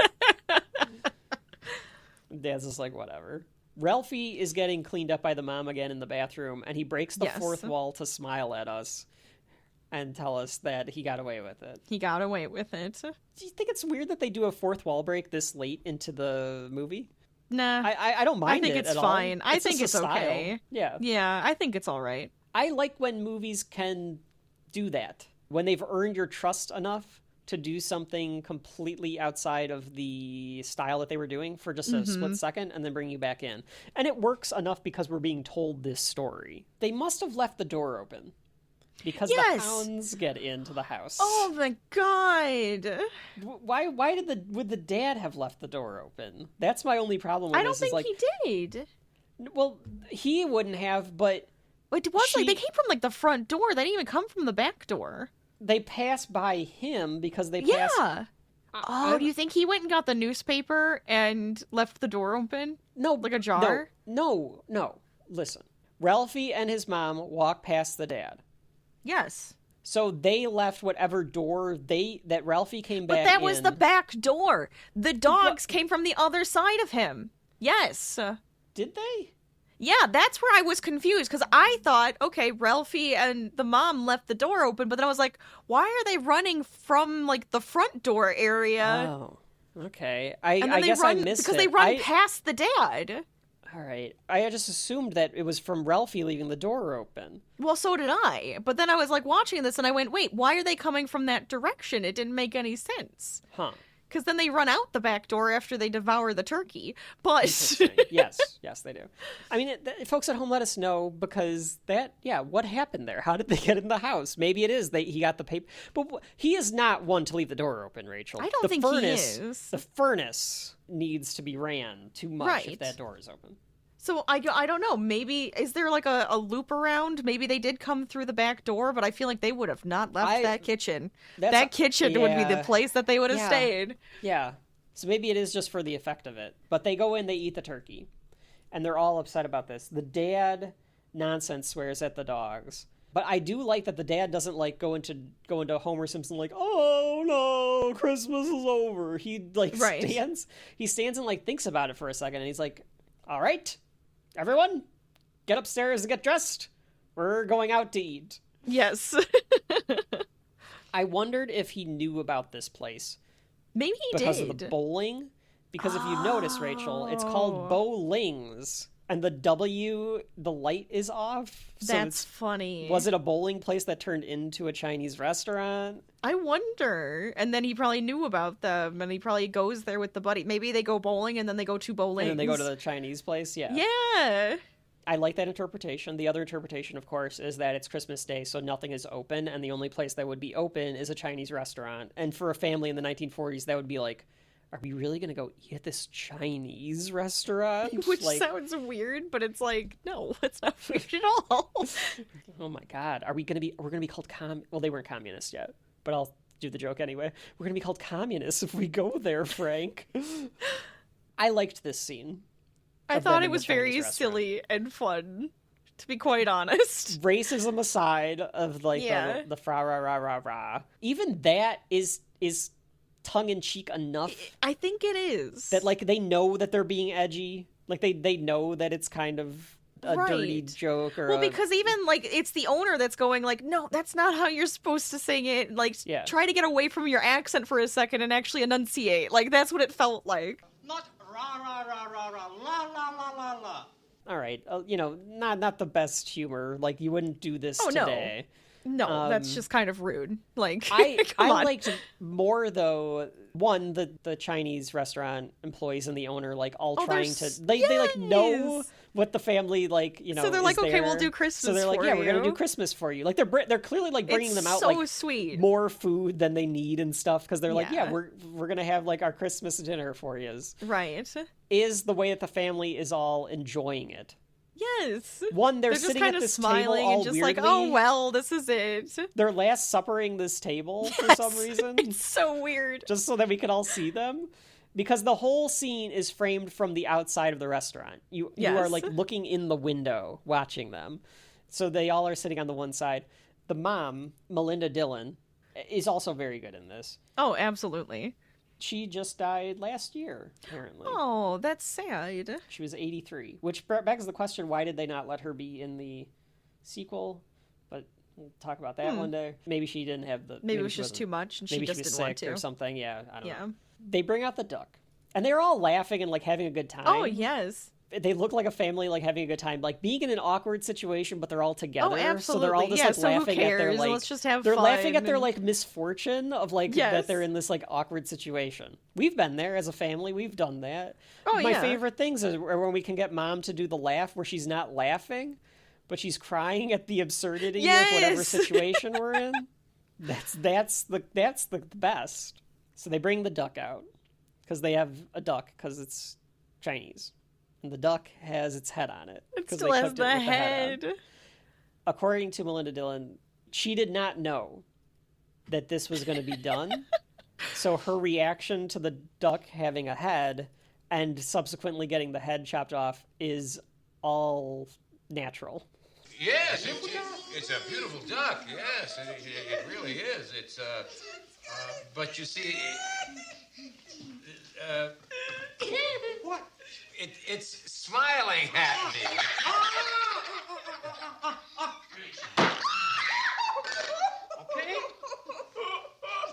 that was That's just her reaction. funny.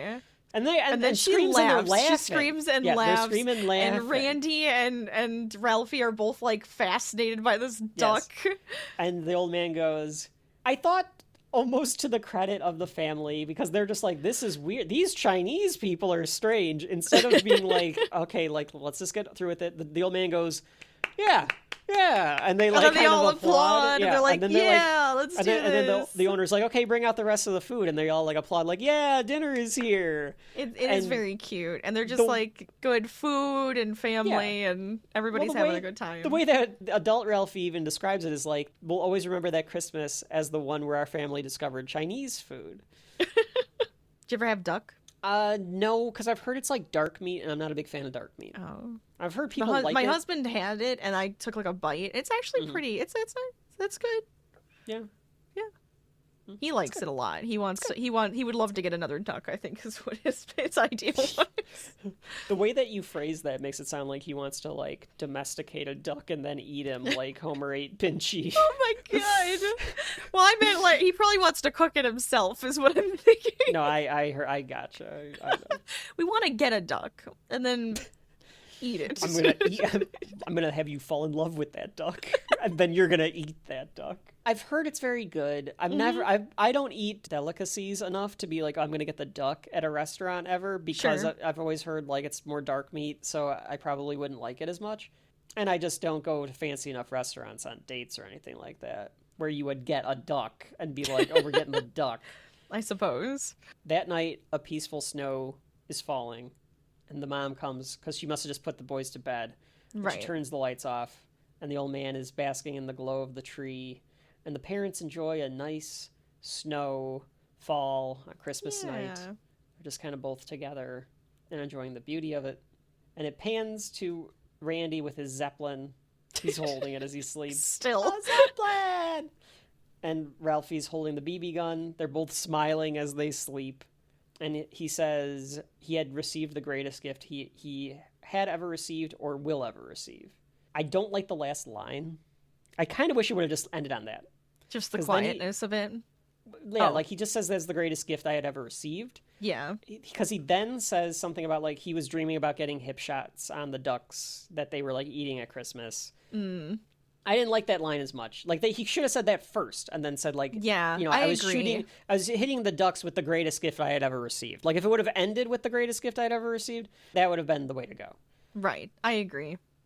It felt a little backwards then. Yeah. Yeah, it even like reads backwards. Like even when he says it, you're like waiting for something else after he says it, and then it just comes up and says the end. It pans out to the house again, and the credits roll as is it Deck the Halls again? I think it is.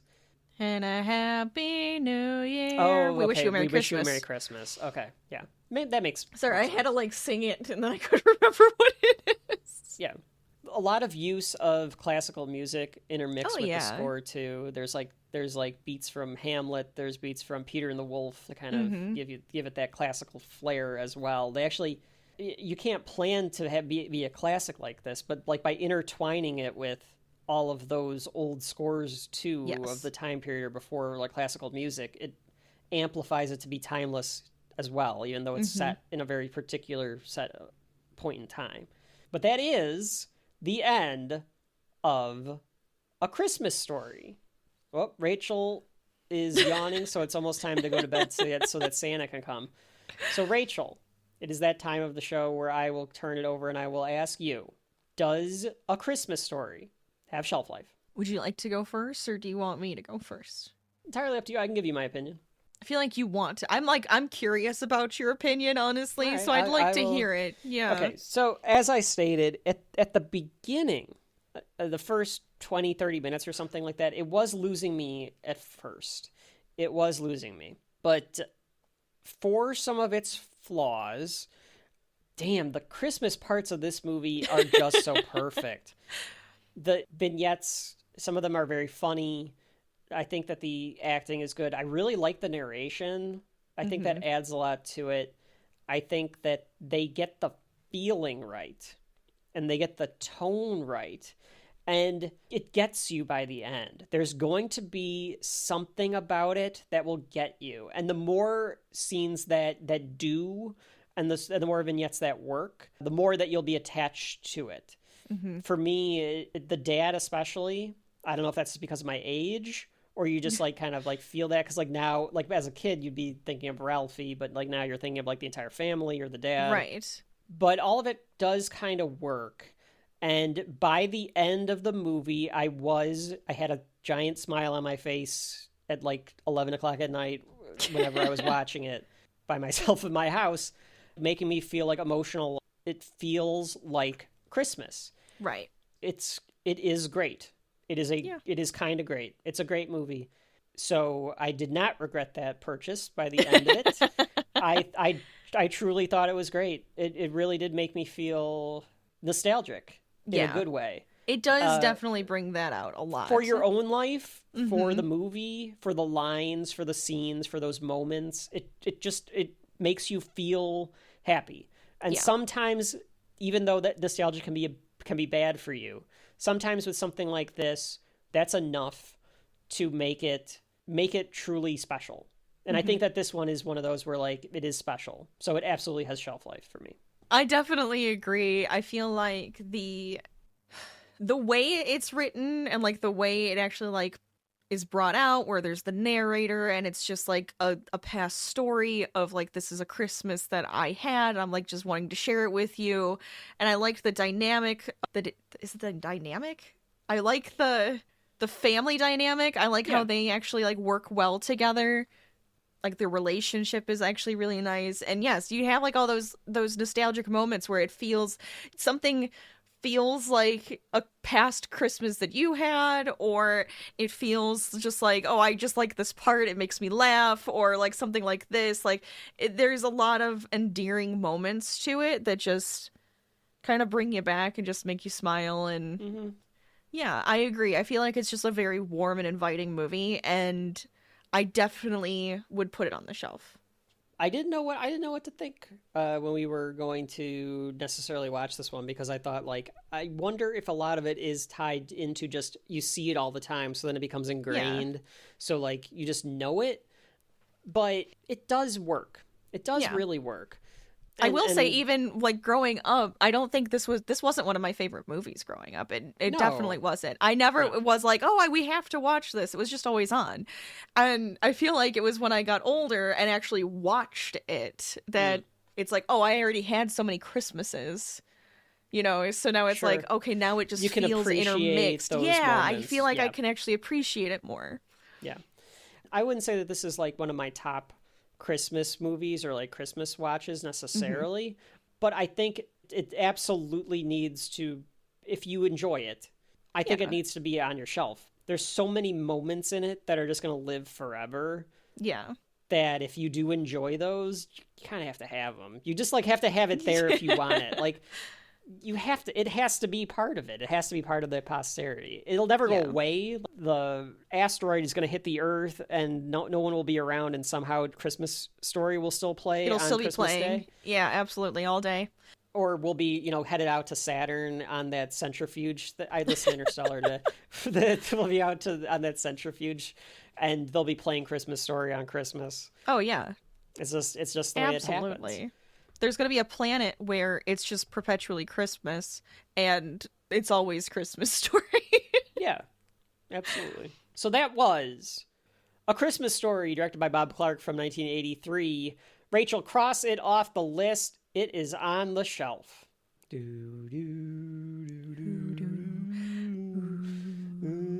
Well, folks, we've had a fun time here today at Shelf Life, going over all the memories we've had together on Christmas Day. So make sure that you get yourself a nice sleep, wake up tomorrow morning, open up those presents, have yourself a nice Chinese duck, maybe some spare ribs. Because this is, or I guess I've been Kevin. And I'm Rachel. And this has been Shelf Life, wishing you and yours a very Merry Christmas. Ho, Merry Christmas. Ho, ho. We'll see you next time. I don't know why I didn't like Elvis.